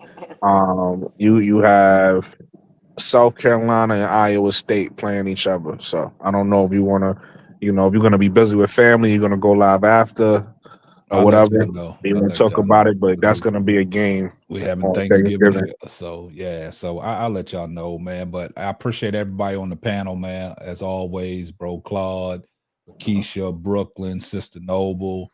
Also we had B Will up here, we had Duvall, we had Christopher Nolan, we had Mike, we had L, we had Wody Mack. Appreciate all my awesome moderators, man. I can't thank y'all enough for the job that y'all do. Because y'all know earlier when we started doing these lives, man, the chat was out of control. We didn't have no control of the chat, but I got the moderators in there holding it down. Shout out to ADP Art Creation, Superfly J, all my members, Tony Benzino, my sister Nadira Gant, awesome moderator. Shout out to Aunt Dix. Shout out to Mike, MJ, Antoine Baker, Uncle J.E., Random Razor, Sister Tony. Gamble, 310. We got a lot of people in here. A lot of people I ain't seen before. Gina Pritchard. Yeah, I got a lot of names that I ain't seen in here before. Daniel Preston. Just want to welcome y'all in. If it's your first time being here, salute to you guys. I hope that y'all learned something from the panel tonight. It's always a pleasure. Yeah, we got a lot. I see a lot of people. I'm scrolling back. We got Antoine Baker. I see a lot of people that I ain't seen before. Nubian's Angel One. I know she's been here before. Jay Burns, MR, T. Carmella, Edward T. I mean, it's a list to go on, man. Paige, I ain't seen them in here. Uncle J.E., you don't never want to hit the link, but I see you on these different channels. But it's all good, my brother. He hit the link. He hit the link for the first time yesterday on Princess. Yeah, that he I had saw some, him on there. good points. Yeah, I saw Uncle him Dre on there. got some good points, man. Yeah, I saw him on there. It's time for you to LSU Tigers guy. Yeah, it's time for you to come on this platform. I ain't know where Brass Tax was tonight. John Shaft, Pat, 1536. Yeah, it's a lot to go. If I missed you, I do apologize. Like I said, I can't. The chat be moving so fast, man. But I appreciate everybody, man. Like I said, I appreciate everybody that's tuned in, that's supporting the channel, all the donations, man. It keeps the channel growing and flowing. That keeps YouTube, letting them know that, hey, they can push this content out to the masses. So we just growing and flowing, man. We doing what we do, slowly rolling. What they say is, if it ain't no motion, if it's motion, no motion is slow mo or something. Slow motion is motion. No motion is slow motion or something. I don't know. I messed it all up, but I ain't gonna try to re-say that, man. But Donna Cox, King Pisces Nation. He just got in. One of my moderators just got in here. You probably didn't get the notification. Austin Jackson. See, I got a lot of people pulling up toward the end of the show, and I appreciate all the compliments, man. And it's not just me, man. The panel makes it a great show. The panel makes it a great show. Y'all got to remember that. The panel makes it a great show. And B Will, man, appreciate that. But that's going to wrap up another episode, man, of the Simply Ball Dropping Podcast, man. I'm your host, Mike K. Sapp, and we're going to catch you on the next one. Deuces. See you later. All right.